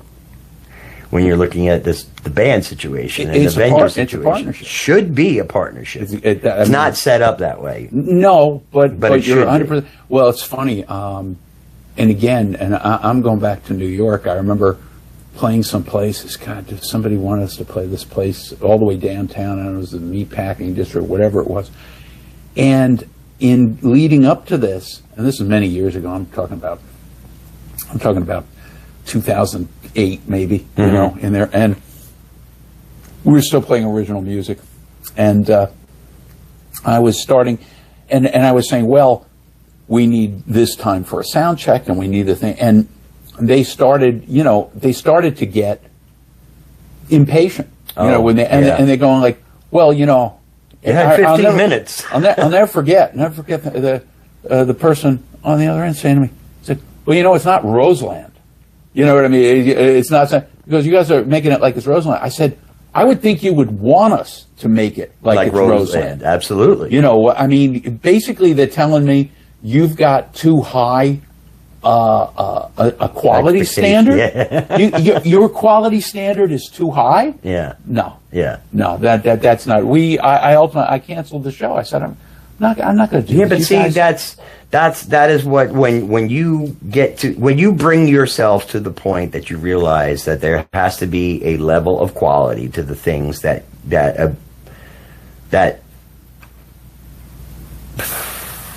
it takes money to make money. That's what I'm going to tell you. People have been saying that for fucking hundreds of years, however long they've been saying it takes money to make money, and that revolves every aspect of the business. The band that you spend more money on a band, the quality of the band is going to be better because the band knows they're going to book them. If the band comes to you with a $600 quote, you can almost guarantee that the quality of the band is going to be subpar because they don't have enough. They don't have enough of a want or need to build their business quality up to enough that says, I'm a premium. I like people who have a stake in things. Me too. I like stakeholders. Me too. And because you have to work for your fucking money. Yeah. You can't rely on somebody else to provide the paycheck for you. Yeah. And if I have a stakeholder, I mean, that's why, you know, in our band a long time ago, I said, look, we could do this one or two ways. We could be employer and employees, or we could all be partners. Yeah. And everybody, you know, wanted to be a partner. Mm-hmm. Well, you know, there's ups and downs to that too. But I much prefer to have everybody having a stake in the overall success. I always wanted it to be that way. Yeah. But the problem is, you can't put four guys in a fucking room together, four musicians in a room together, and have four guys on the same page. No. It is so fucking impossible to, you know, I always used to, I liken it to this. It's like having a teenager with a cell phone and trying to get a return text message from that teenager, as trying to get a band, in most band situations, to try to get your bandmate to promote their band on social media. And, you know, I have said it till I'm blue in the face. I'm like, look, dude, in the 10 minutes that you're sitting on the fucking toilet a day, you can share your fucking band page or a gig poster or something. I had to learn that you have, in order to again have the take the responsibility out of their hands, own the band. Own the band. Now they don't have to worry about it. Yeah. I mean, you know, they're partners and they're partners. You know what I mean? But listen. But there's a way to do that too. I tend to be kind of a workaholic. Yeah, me too. In a lot of ways, and I don't mind. I wouldn't be doing a fucking podcast if I wasn't. Well, exactly. And I'll be honest with you, I wouldn't be doing your podcast if you weren't. If I weren't. But it always, I always go back to the Frank Zappa quote, you know, about rock bands being mental institutions. You know? Yeah. And you know, I also remember a very dopey little movie, that Tom Hanks movie about That Thing You Do. Mm-hmm. Right? I don't know if you've ever seen it. It's a silly little movie, but there's a lot of truth. I don't think there's a Tom Hanks movie I haven't seen. A lot of truth about the 60s music scene in that movie. A lot of legit truth. And I like when the drummer meets his idol, the jazz musician. Right. The jazz musician meets him in the club that he's talking about, and the jazz musician says, he says, how so your band is it any good? Oh yeah, we're good. And the jazz musician says to him, man, ain't no way to keep a band together. He goes, no matter what happens, he goes, sooner or later somebody's going to do something that makes you crazy. That's right. It's the truth. It's the fucking truth. It really is. It's there are so many cliches of that you can go through with there from the band wife, band girlfriend situation that every fucking musician runs into. You mean the Yoko syndrome? Yeah, that's I had just my wife and I were just talking about this the other day because I had a band member that I had a situation like that, and I was trying to explain to her that it comes to like. You sit down as a band and you discuss the situation, and then the band members go home to their fucking others, explain the situation, whatever opinion needs to be decided upon. The two of you make it yourself, and then the band member comes back, and either your tail is out and you are going to discuss it like a fucking adult, or your tail's between your legs and you're going to side with your fucking wife, and that's going to be our opinion, but the opinion comes from you. I had been in situations where I had wives and ex-girlfriends and girlfriends of band members, like trying to insert their dominance and their opinions and their everything into it, and you're just like, where the fuck did you come from? Are you slaving it out at practice? Are you humping the gear? Are you paying for my strings? Are you? It's hard enough to get 4 people. Yeah, let alone their others. 8, yeah, or they're the. No, I hate that. And it was. And actually, you learn that. How many times are you married? Just once. Okay. So I learned that in my first marriage was that the second marriage, when the second marriage comes around, you put your foot down way ahead of time and you say, my life revolves around music. You need to understand that there is a place where music comes before you, because women don't want to be told that there's this place that's before them. Well, I've always been, anybody I was ever with when I was playing music, I mean, I would have the charming speech before, if they ever came to see us play. Yeah. Whoever was to say, listen, this isn't a date. That's right. I'm not working here for you. That's correct. I am here for everybody else in this place. Except for you. That's right. Except in as much as you are a member of this audience. Yeah. So if there are 300 people there, yes, you're 1/300th of it. Yeah. But it's a terrible thing to. I mean, it isn't. You're being a professional. Dude, I'll never forget this. There was a New Year's Eve in New York where my band was playing this place where we used to blow out the attendance all the time in Massapequa, and it was a place called Jugs and Strokers, and yeah, Massapequa, that's Long Island for you. Long Island, Massapequa. For the 3% of you down here who are not originally from New York. Yeah. Well, we played this New Year's Eve, and of course, my ex-wife, at some point during the evening, I completely lost sight of my ex-wife. Now, in a place that's packed, crowded, any band member that's wife or girlfriend is in attendance, we can spot them from fucking, 10 miles away. You can spot them in the goddamn... I know where my wife is at any given time. I can't see anything. No? Oh, yeah. I'm wearing prescription up there. Oh, listen. I contacts. Yeah. Yeah, but with the lights and everything dark, you got the lights, everything's dark, great ears, lousy eyes. Yeah. But I know where she is, because my protective mode says my wife is a very attractive woman. I'm going to keep an eye on her. And my ex-wife, I remember at some point she was fucking missing, and I had to send somebody to go look for her because I'm playing. Right. Now I have to stop. Right. I had to call somebody because I haven't seen where was she? She had locked herself in a bathroom stall and passed out. Oh my God. Yeah. And you know, but see, those are the things that people don't, they think that coming to your gig, it's fucking party time. Right. And no, I'm there to work. I am working. I as much as you want that to be a party, it ain't a party to me. I mean, I'll drink. Yeah. I'll have a drink. Not at a show. Right. Not at a show because I can't do it. None of my guys drink. Yeah. My whole band doesn't drink. Occasionally. Occasionally Eric will have a drink. At a show. Yeah. Occasionally, my bass player will have a shot of tequila, and he'll sip it. He won't even do the shot. He'll sip it over a fucking couple of songs. Nobody else in the band drinks. I think Eric, my guitar player, will have a beer after the show, but not during the show. I can guarantee you I've had a gummy. I'm on a THC gummy every fucking time. But that's just because I get to this point where I am so wound up that it's the only thing that levels me. It's been suggested to me that you get it too.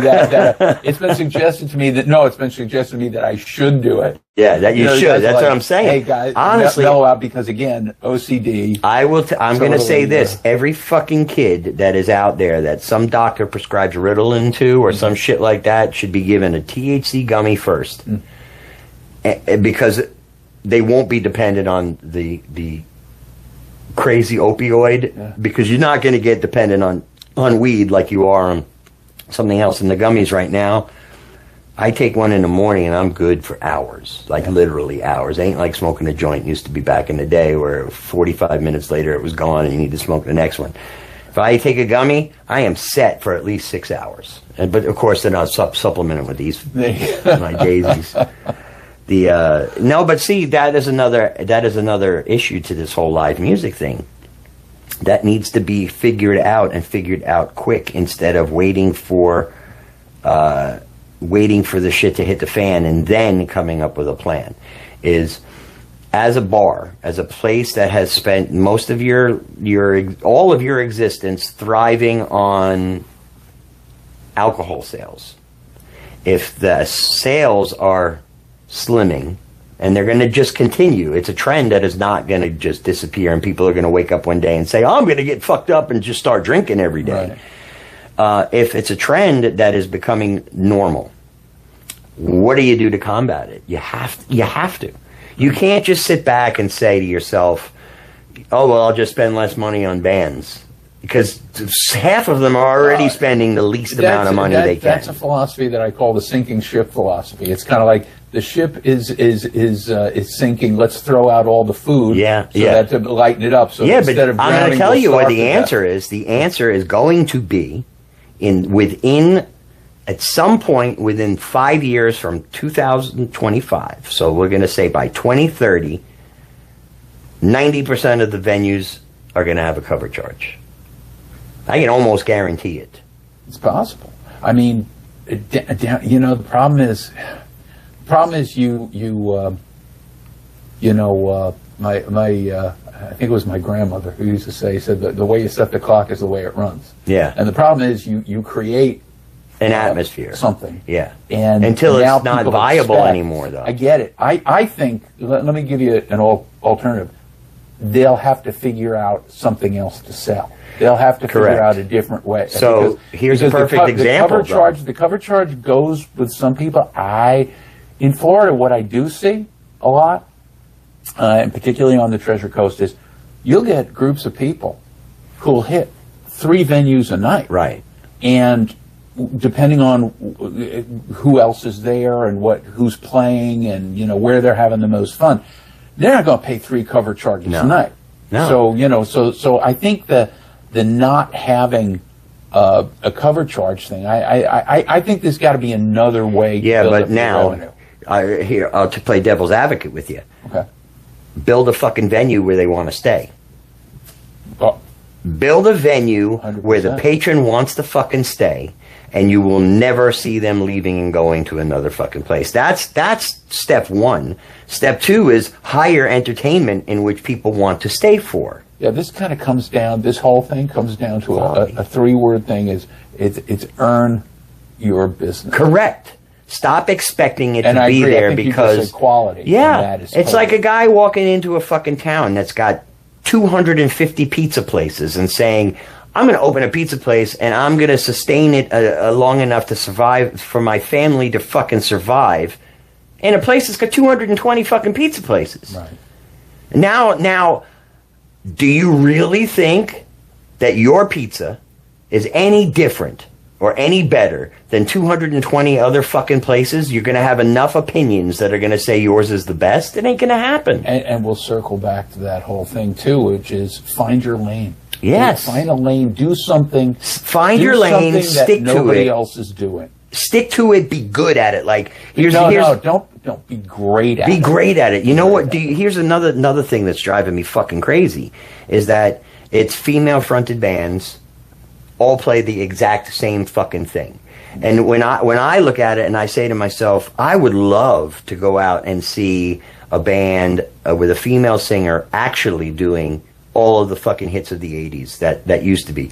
The Cyndi Laupers, the Madonnas, all of it. Instead of just Joan Jett and just Pat Benatar and just fucking, there's everybody trying to do a shitty version of Barracuda from Heart, or there's like those staple songs that even with the male bands, there's staple songs where for the longest time, and actually you still see it, Man in a Fucking Box, the Alice in Chains song, Man in a Box.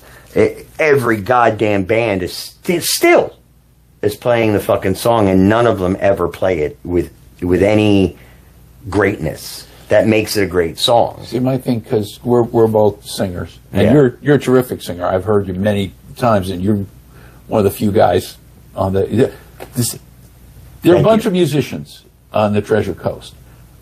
There aren't that many really great singers, and there are even fewer people who, as groups of people, know how to sing together. Right. I love the old hippies. Yeah. Because those guys know how to sing. Yeah, they know how to harmonize. That's something I can't do. But you're a great lead singer. I'm a very good lead singer. I'm a shitty harmonizer. My ear just goes direct to the main vocal line. It's like I can't shake it, and I've tried. That's a tricky thing. Thing. But singers, to me, again, and it seems to happen with the women more than with the men. And I hate to say it because you get these female singers who have grown up on Mariah Carey. Mm-hmm. They think that gymnastics, and they can't do it. I always feel like at the end, well, first of all, nobody does it like she does. Correct. But it's that Olympic, right? It's that kind of Olympic. It's that thing that you feel like you're watching figure skating, and you're holding up a score at the end of 6.7. You know what I mean? It's like, because the thing is that it's like the people out doing the Journey songs too. The reason why you don't see a lot of guy bands doing the Journey songs is because guy bands can't fucking sing it, so you get the girls having to sing the songs. Right. Now, for me, as a singer, I have 30 years of vocal lessons, like hardcore vocal lessons, because I wanted to be able to sing anything. Well, you got a great range.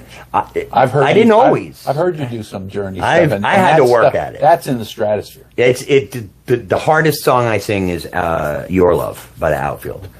Because I don't falsetto, I go. I've heard you. I think I've heard you do. Correct me if I'm wrong. I'll be embarrassed if I got this wrong. I think I've heard you do Separate Ways. Oh yeah. Separate Ways. We do Separate Ways. We do Any Way You Want It, and we do the standard one, Don't Stop Believing. Right. Which we no keyboards. We do it just guitars. I love doing it that way. It's but let me say this. But I also know about you, and I'm not trying to kiss up here, guys. Sorry, but but I also know about you that you rearrange things all the time. You rearrange things. You don't just say, "Well, I'm going to try." We're going to do this like the record, but badly. It's kind of like, well, let me rethink this. Yeah, let me rethink let me rethink how to present this. That's what makes playing covers bearable. Right. Like, I think I've seen you guys do the Kansas thing, Carry On Wayward Son. And it's like, you had a completely different take on it. You start in a different place, you know what I mean? It's kind of, okay, I dig that. That's a creative thing. Yeah. But my problem with the singers, and particularly, is that my problem with Mariah Carey, and she was the best at that, probably. I never believed a word she said. Right. It was all training. I personally believed that if somebody had said, yes, she learned this, she doesn't actually speak a word of English, she learned the song phonetically, I would like, yeah, okay, I can see that. Right. Because not a single word did I believe. Yeah. And to me, if you're a singer, you better sell me that song. So now, you take a Mariah Carey, and you take a Whitney Houston, and I will take a Whitney Houston 500 fucking times over Mariah Carey any day of the week. And Whitney Houston also had tremendous technical skills. Tremendous. And I'll take Dionne Warwick before I will take fucking Mariah Carey. Marilyn McCoo from the Fifth Dimension. Oh my God! Had me at what, 10 years old? Marilyn Wedding Bell Blues. We're talking. As soon as I heard, Bill, there's a whole generation of people that have no fucking idea what we're talking about. Go check it out. Wedding Bell Blues, Fifth Dimension, written by Laura Nero, sung by Marilyn McCoo, and the first. What was the TV show she had, Marilyn McCoo? They had, she and the husband, Billy Davis, had I don't know, was it Solid Gold? That's how I know her. Yeah. But they, but as soon as I heard her sing those words, the first words of the song, Bill, I love you so, I'm like, oh, that's it. Yeah. And I believed her. Right. Now I was 10, but I believed her, Yeah, but there was so much, all right, so there's a rawness to old music that is, because we've gotten into the, I forget who the fuck I was talking to with this about the other day, about, it was George, the singer from the Creed band that I had here, 4 tracks. Right. So the Beatles albums were recorded on 4 tracks, right. And what is a 4-track for the layman? It is taking 4 sources. So say I have, this track has George Harrison's lead guitar on it. This track has Paul McCartney's bass line on it, and this track has Ringo's drums on it. This track's got John's guitar on it. Well, that's 4 tracks. I take John away. You've used up everything that you've got, right? I take John's guitar away, and I take George, Paul, and Ringo, and I take those 3 tracks and I arrange them so that they sound as perfect as I could get them, and I record all 3 of them as 1 track on the 4th track, and now I have 3 tracks open up again. Right. Now I go in and I record John Lennon's track, and then I have 2 tracks that I can use for vocals, but I need more than just those 2 tracks. But back in the day, what they did was they would both stand in front of 1 microphone, and they would sing their harmonies at a proper level to get it onto the tape. Nowadays, what they do is when you go in and sing, you sing in parts and pieces that get placed together in a computer, and it's the whole aspect of that live feel is fucking gone. It's gone in every recording. Like, I used to love reading articles about how bands recorded the material, because you would learn, like, these guys, the Bee Gees could actually do that together in a fucking room. Like, each one of the guys knew how loud to sing, how soft to sing, what harmony to sing, and now that is an art form that is no longer existent, because they go in there and they singing through a pedal that's creating the harmony. Yeah. Or the keyboard that is now creating the guitar part and the drum part, and we're all saying that it's okay, it's good, it's the creation of music, until we get to the live atmosphere. Then you get to the live atmosphere, and there's 1 fucking guy on the stage playing an entire band's worth of fucking music while he's singing to it. That's karaoke to me. That is karaoke. So this is funny. It's like we're doing analog recording 101. And that's called a bounce. But if you see, it's an art form that we all learned. My God, I think is non-existent now. I think we all learned as much as we could. I think we learned from George Martin. Yeah, I mean, really. Did you ever splice a fucking tape?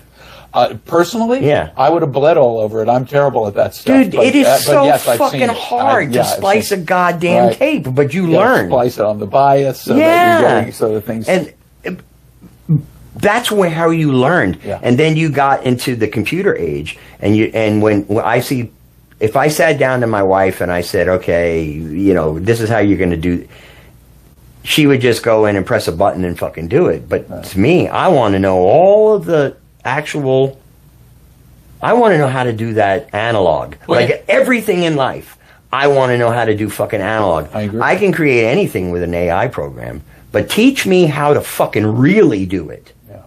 And listen, I agree with you totally. And in terms of going back to the singing, the thing is, you know, what I found in going back over these songs, because again, we didn't do covers for years. I mean, I stopped doing covers in, I don't know, 76 or something, you know?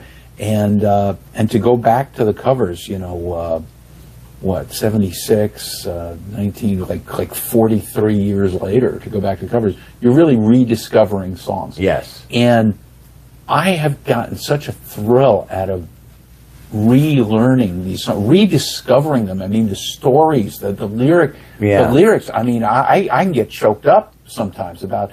Because before you didn't study them. You didn't realize that. And now, having done that, but when I see folks reading off, you know, an iPad, reading lyrics, it's like, I said, well, what's your problem with it? What's my problem with it? I said, why don't you go the next play you go to? The actors are going to walk around with the script in their hand, and they're going to read their parts. You can't win the argument. It's another one that I use it for clickbait. I make comments about the tablets and about tracks. I use as clickbait because I know it's going to piss a certain group of people off. Right. I've heard that about you. That's your reputation. I have heard people tell me, said, what Warren is saying, another thing, a lot of times he's being the agent provocateur. Yeah, absolutely. Yeah. Listen, there is a system to social media, and there are a lot of times, like I love my Caitlin, she's the manager at Connolly's, and she knows exactly what I'm doing when I'm doing it, because we've had this conversation that don't believe everything I believe everything I say. I'm like, this is a fucking platform. It's a platform in which it's becoming more and more and more useful for commercial uses, and I will use it specifically for that reason. So I will put things up there that specifically are there designed to get people to talk, positive or negative. It doesn't matter as long as they're talking. Do you do politics at all? When I blow my shit, when something really, really, really, really, like really fucking gets me, I will make a comment that is generalized. Yeah. But the truth is that I am a realist. I don't believe in a single party. I will never subscribe to a single party. I am going to weigh every decision that I make politically based on the actions of the individual. I agree with you. I always say, let's talk about ideas, not people. Correct. You know, if I'm going to watch. I'm not a registered anything. No, I'm going to watch. But I will not talk politics. Yeah. And the reason I won't talk politics is I don't want to lose half my audience. Well, that is something my bass player Eric had to teach me early on, is that there are certain, like he gets upset when I talk about weed. And I'm like, yeah, but the conversation, the subject is changing nationwide. Like, it's so much more acceptable, and he's feeling is that there's still a stigma to it. And I go, yeah, but what stigma difference is there between somebody who smokes pot as opposed to somebody driving drunk? You don't have a problem selling alcohol, but I can't, can't talk about weed. So there's always going to be two sides to the whole story, to all of that. And the problem with the politics is that people are talking out their ass from zero life experience, and they're also keyboard warring, because if they really felt strongly, like my father felt strongly, and joined the Martin Luther King Million Man March, that is conviction. That's wild. Taking your fucking convictions to the level of actually standing up for them is is a success in standing up for your convictions. Not just blowing some bullshit steam on Facebook doesn't mean shit. You know, it doesn't mean shit for me. So that's why I don't talk politics. And the truth is that, you know, for a while there, I got into this whole mindset of cover banding, period, selling business, selling music, selling all, you know, a good time and all that shit is constantly having to cater to other people. And then you get to that point where I think it's in everybody. When you're younger, you live in this atmosphere where you feel like you have to please everybody. As you get older, you reach a point where you say, I'm fucking tired of doing everything for everybody, and I'm just going to do for me. In this whole time, I look at the situation and I say, well, what am I going to get out of all this? If I'm going to put in all the time, I want to get something out of it. I don't want it to be just a hobby.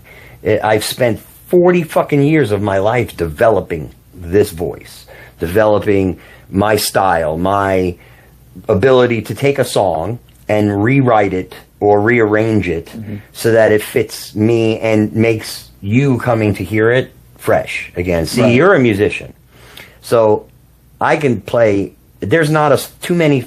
When you have a musician in an audience, I frankly find it terrifying.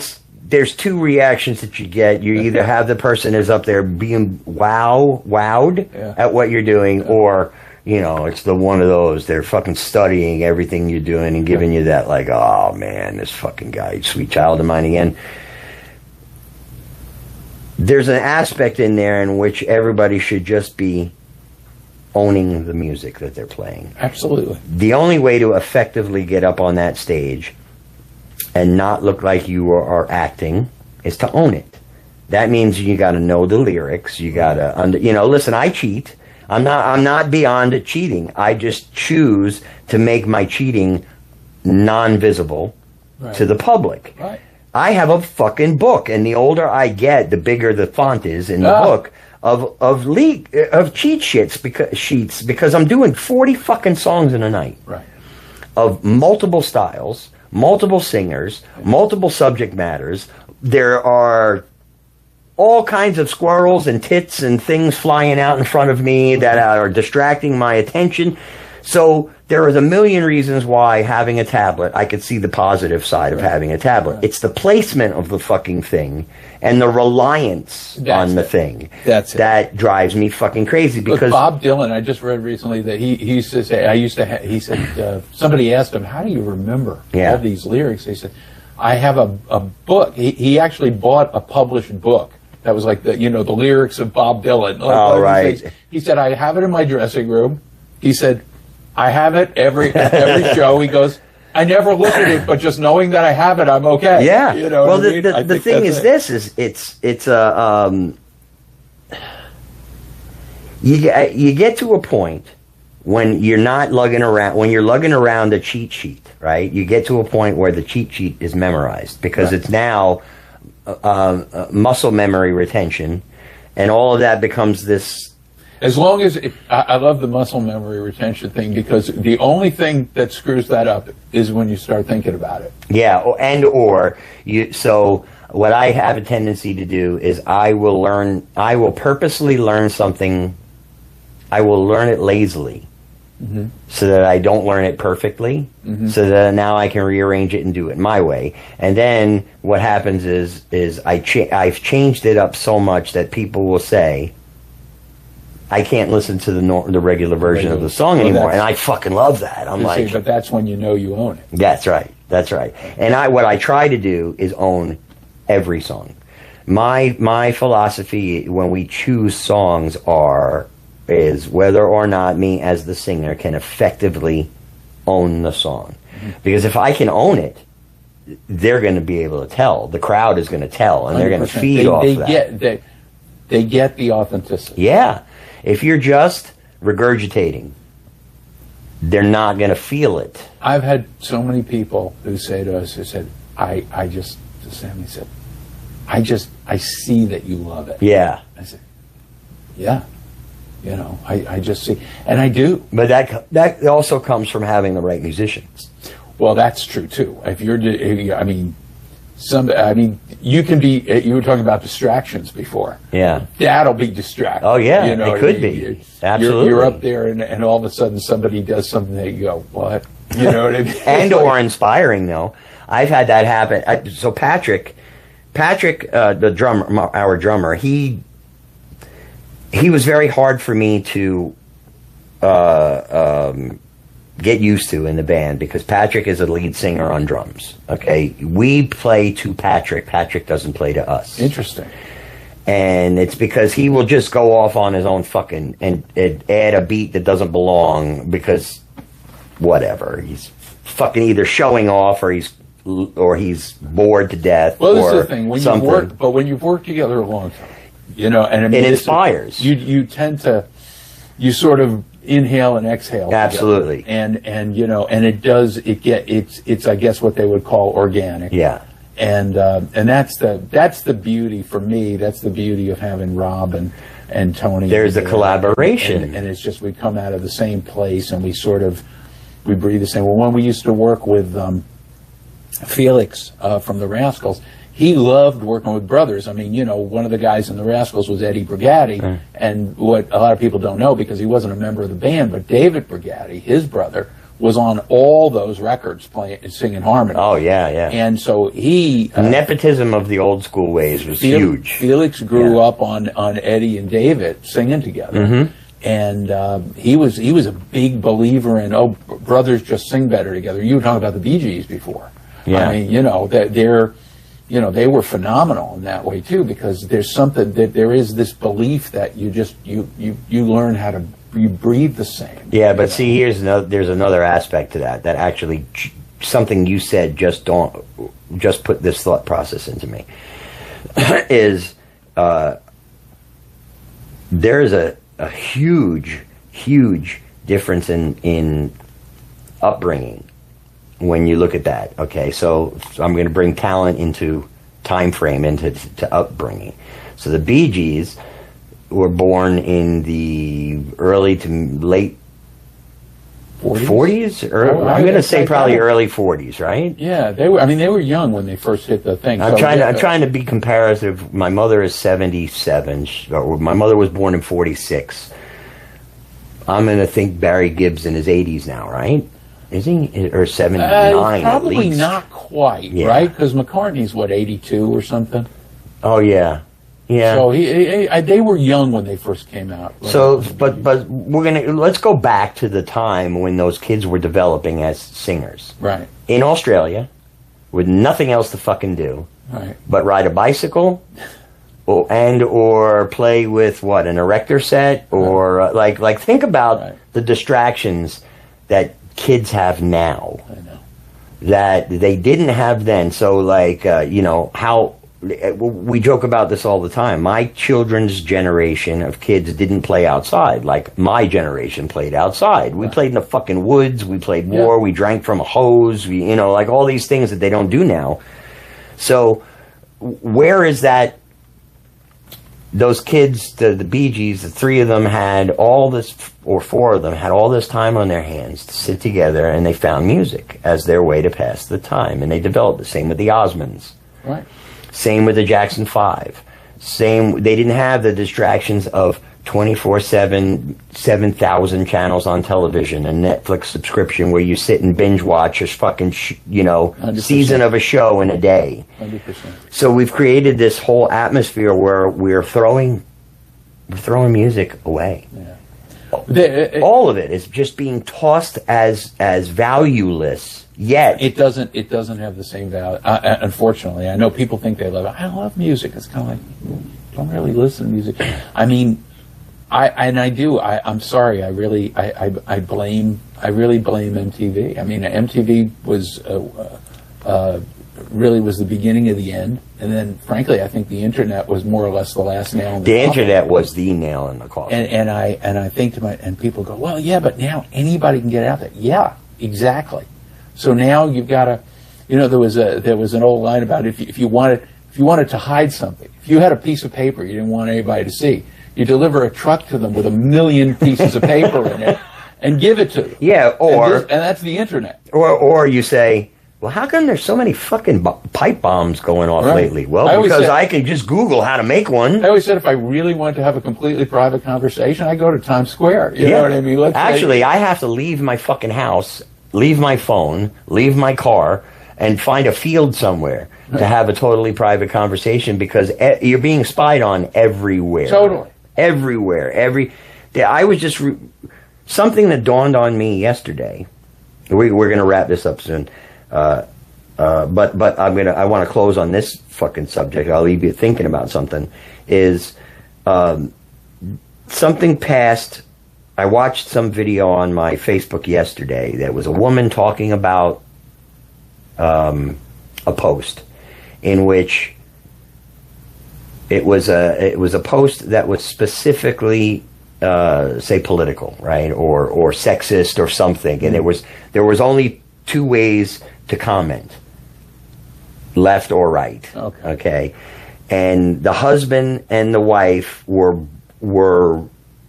she was on her phone and she showed her husband, she's, look at the way that these fucking people are reacting. And it was talking about it was a relationship thing, and it was all these women on her comments talking about what an asshole the husband is and how much of a loser this guy is and how she should fucking leave this. So they left the conversation. The 2 of them were like, oh my God, that's really fucked up. And later on, the husband pulled up his Facebook and went to the comments, and they were all completely the opposite. They were all men now bashing the male sexist side of the conversation. Same post. Yeah. But what they were seeing were completely, totally different things based on who they were. So you don't know what the fuck you're being fed. We don't even know anymore what we're being fed. I had the Alexa up. She's up above your head over here. She listens to everything. Sure. Every fucking thing. And so I wonder, the other day you were, before you were talking about how something came up on your feed and you were like, where the fuck did that come from? It comes from every one of your devices. I had John from Kiss Alive here the other day, and I had my signed copy of Kiss Alive 2 album was up here, and we were talking about it, and 4 days later I had in my news feed a conversation from Peter Frampton about how Kiss Alive 2's record was being overdubbed at the same time that he was like, he was doing Frampton Comes Alive. Why would that show up in my fucking newsfeed now? There is whatever used to be coincidences. Yeah, there are no coincidences. Your entire life is being bought and sold on a daily basis through algorithms on a constant basis. And on that cheery note. Yeah, on that cheery note, the truth, the key to that is the only way to go forward surviving is understanding how to fucking wiggle your way around the algorithm, because it's a digital world and that is not going to change. So tell me about your next gigs. The first, do you have a website? We do not. We have your Facebook. We have a Facebook page, and it's Real Deal. It's the Real Deal FLA, and you can follow us on Facebook. And we've got a couple of private shows coming up. But then we are at Philly Down South on. No, I'm sorry. We are. I apologize. We are at Taco Tiki, Jensen Beach, in Jensen Beach, on Friday, September 19th, and we are at Riverside Theater Live in the Loop in Vero. On Saturday, September 27th, and then we will, if you want to see the whole schedule, it's going to be up there, and we are doing in October. I know we'll be at Conky Joe's, we'll be at Philly Down South. Picks all back up in October, right? Yeah. Well, really, I mean, we're getting back into it. We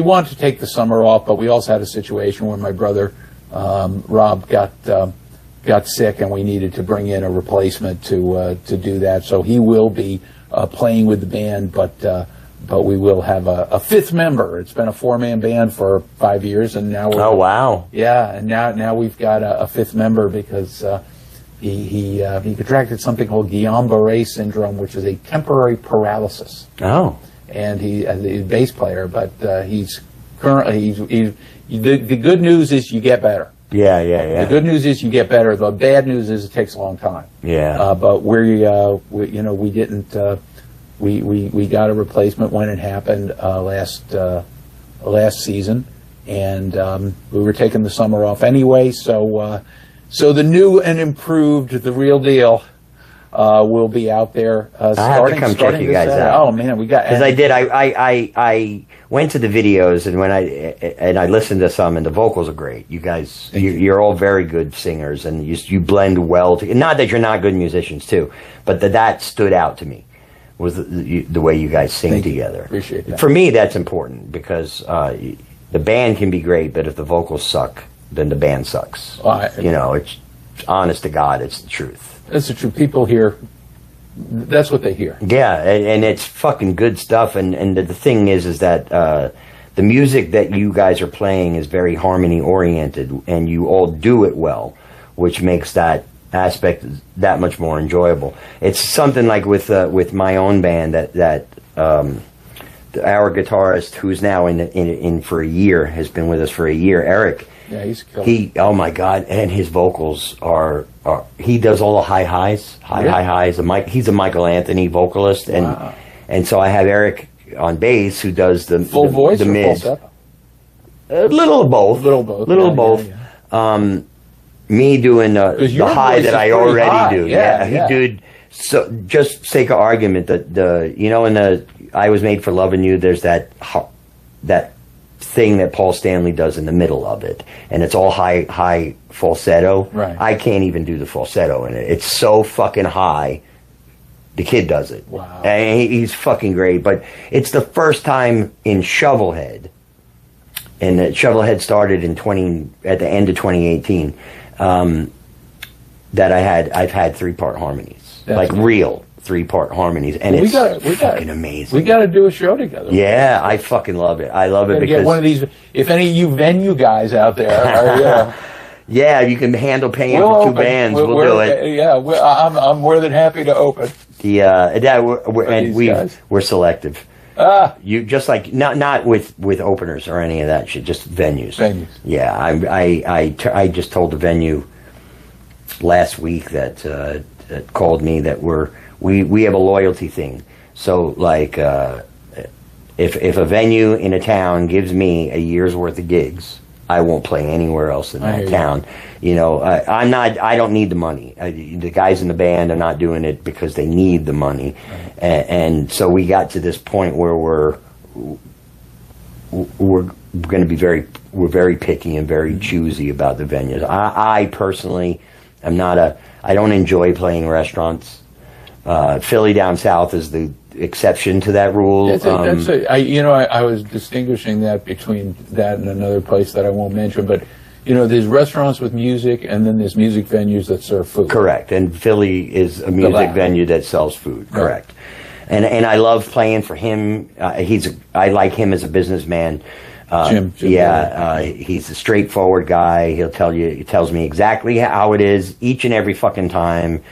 I always know the number of people that are in attendance. I never have to ask fucking questions. Like I love that. It's important to me to know whether or not this time or the last time my attendance dropped or raised, or there's so much that goes into me. It pushes you. Wherever he was at, where are we now? Yeah. Okay. I don't even have to fucking ask. He just will walk up to me at some point and tell me. That is true. I used to have to ask. I don't have to ask it. Yeah. Now he just tell me. And you know why, though? Because I think enough of us asked that he realized it's important to some of us to know. And I think he realizes that it's good that it's important to us. Yeah. As opposed to just saying, like, well, we don't care. Yeah. We're getting paid the same thing no matter how many people. I'm jealous. So there are some situations where I become jealous. Like that's the... Conky Joe's. Yeah. That's a new place. That's the place that just rebuilt. They just opened that big, and it looks fucking great. But I won't play there because Jim gave me a year's worth of dates. But also for me, I don't want to play every fucking weekend. Like I want time to myself. I'd like to in a weekend. If I'm going to play this weekend, Friday, Saturday, and Sunday, the next week I'm really happy with just playing Saturday. I'll be honest with you. I really, truly avoid doing back-to-backs. Yeah. Because, frankly, I'll burn out my voice. Yeah, I see. It's a competition for me. It really is. Like I am going to push myself again for Biketoberfest. I'm doing 5 in a row, 5 in a row in 4 days. Oh. So, but I love it because I get I'm competitive to myself. You doing 3 hours or 4 hours at each one? Yeah, and not only that, but there's driving too. If we do, sometimes we do these festivals, and I love doing the festivals. And we do Deerfield Beach you go down, you do an hour show. They've got the sound system already there.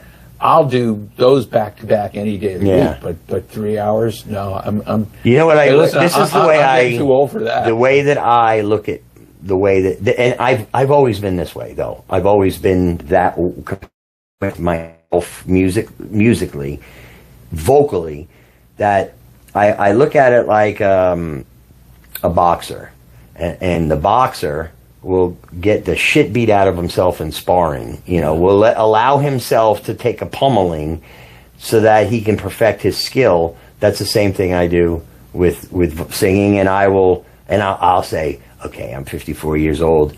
I just did fucking 12 sets in 4 days, and I didn't crack once. Like, holy shit, how did I fucking do that? And I smoked 2 packs of cigarettes a day. Oh, and no, but not like I'm going to go out bragging about it. That's the thing that sits in with me, is that at the end of that, I'm driving home from that last fucking gig being like, motherfucker, you just did 12 one-hour sets in 5 days. Like, how the fuck did you pull that off at 54 years old? Yay! Yeah, exactly. Well, let's go buy a new guitar. That's how I justify it. I love it. Got to give it reward. It's all about rewards. It's all about yourself rewards. It's all about the fucking rewards.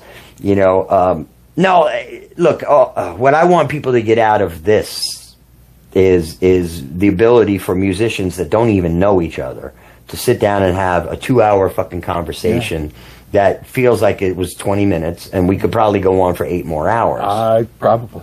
And the truth is that this is a type of a platform that we couldn't have 20 years ago, 10 years ago, that we can use now to say it's not about a superiority complex when people say this band or this band is better or that band is better, because we reach points in our development as musicians that we can just have musician friends. Well, and again, I referenced before, like, those enclaves of musicians that grew, that kind of all seem to develop out of the same thing. I was talking about Laurel Canyon the other day. There's just I keep saying the other day. It was an hour ago.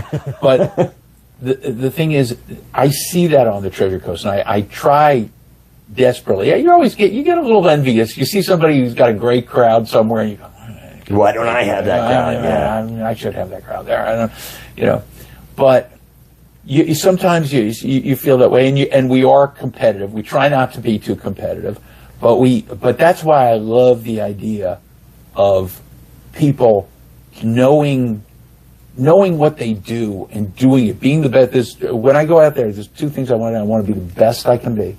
I don't want to be the best at what we do. Right. I don't need, again. Well, see, that's the key to that, right?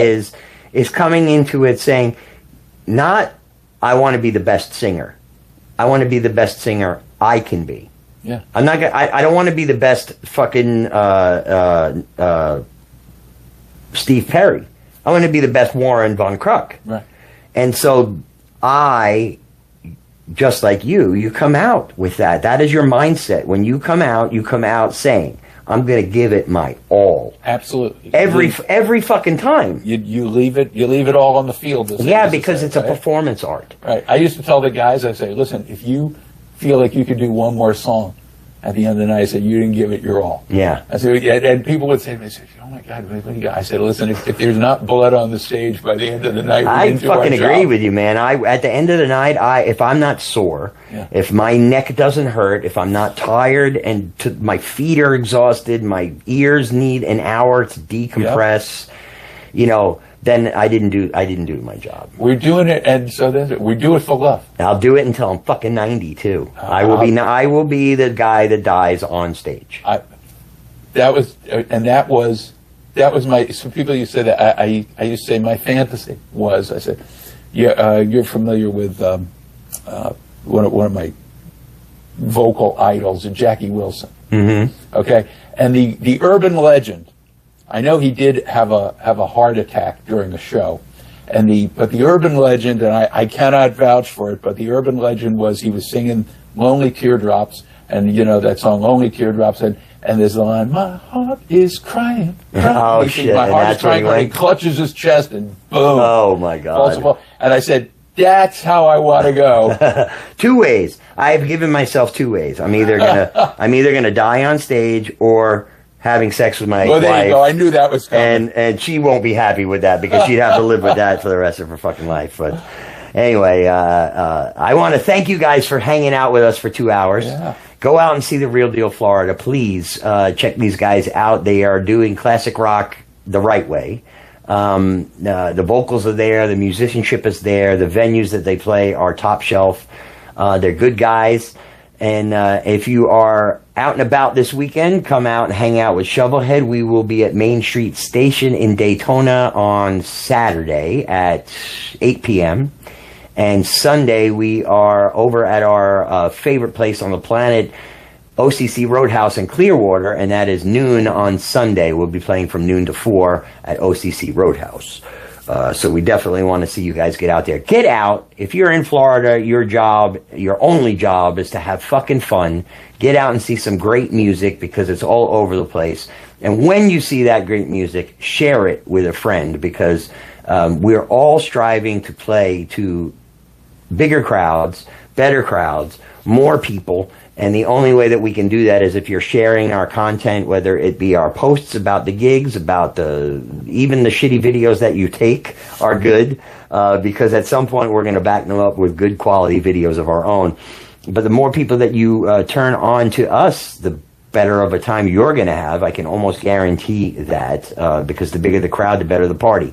So let's make sure that we do nothing but make a better party. Real Deal Florida, ShovelHed, Eat Crow. We'll see you guys later. Have an awesome Wednesday, and we'll do it again next week. Thank you, brother. Thank you. Appreciate you.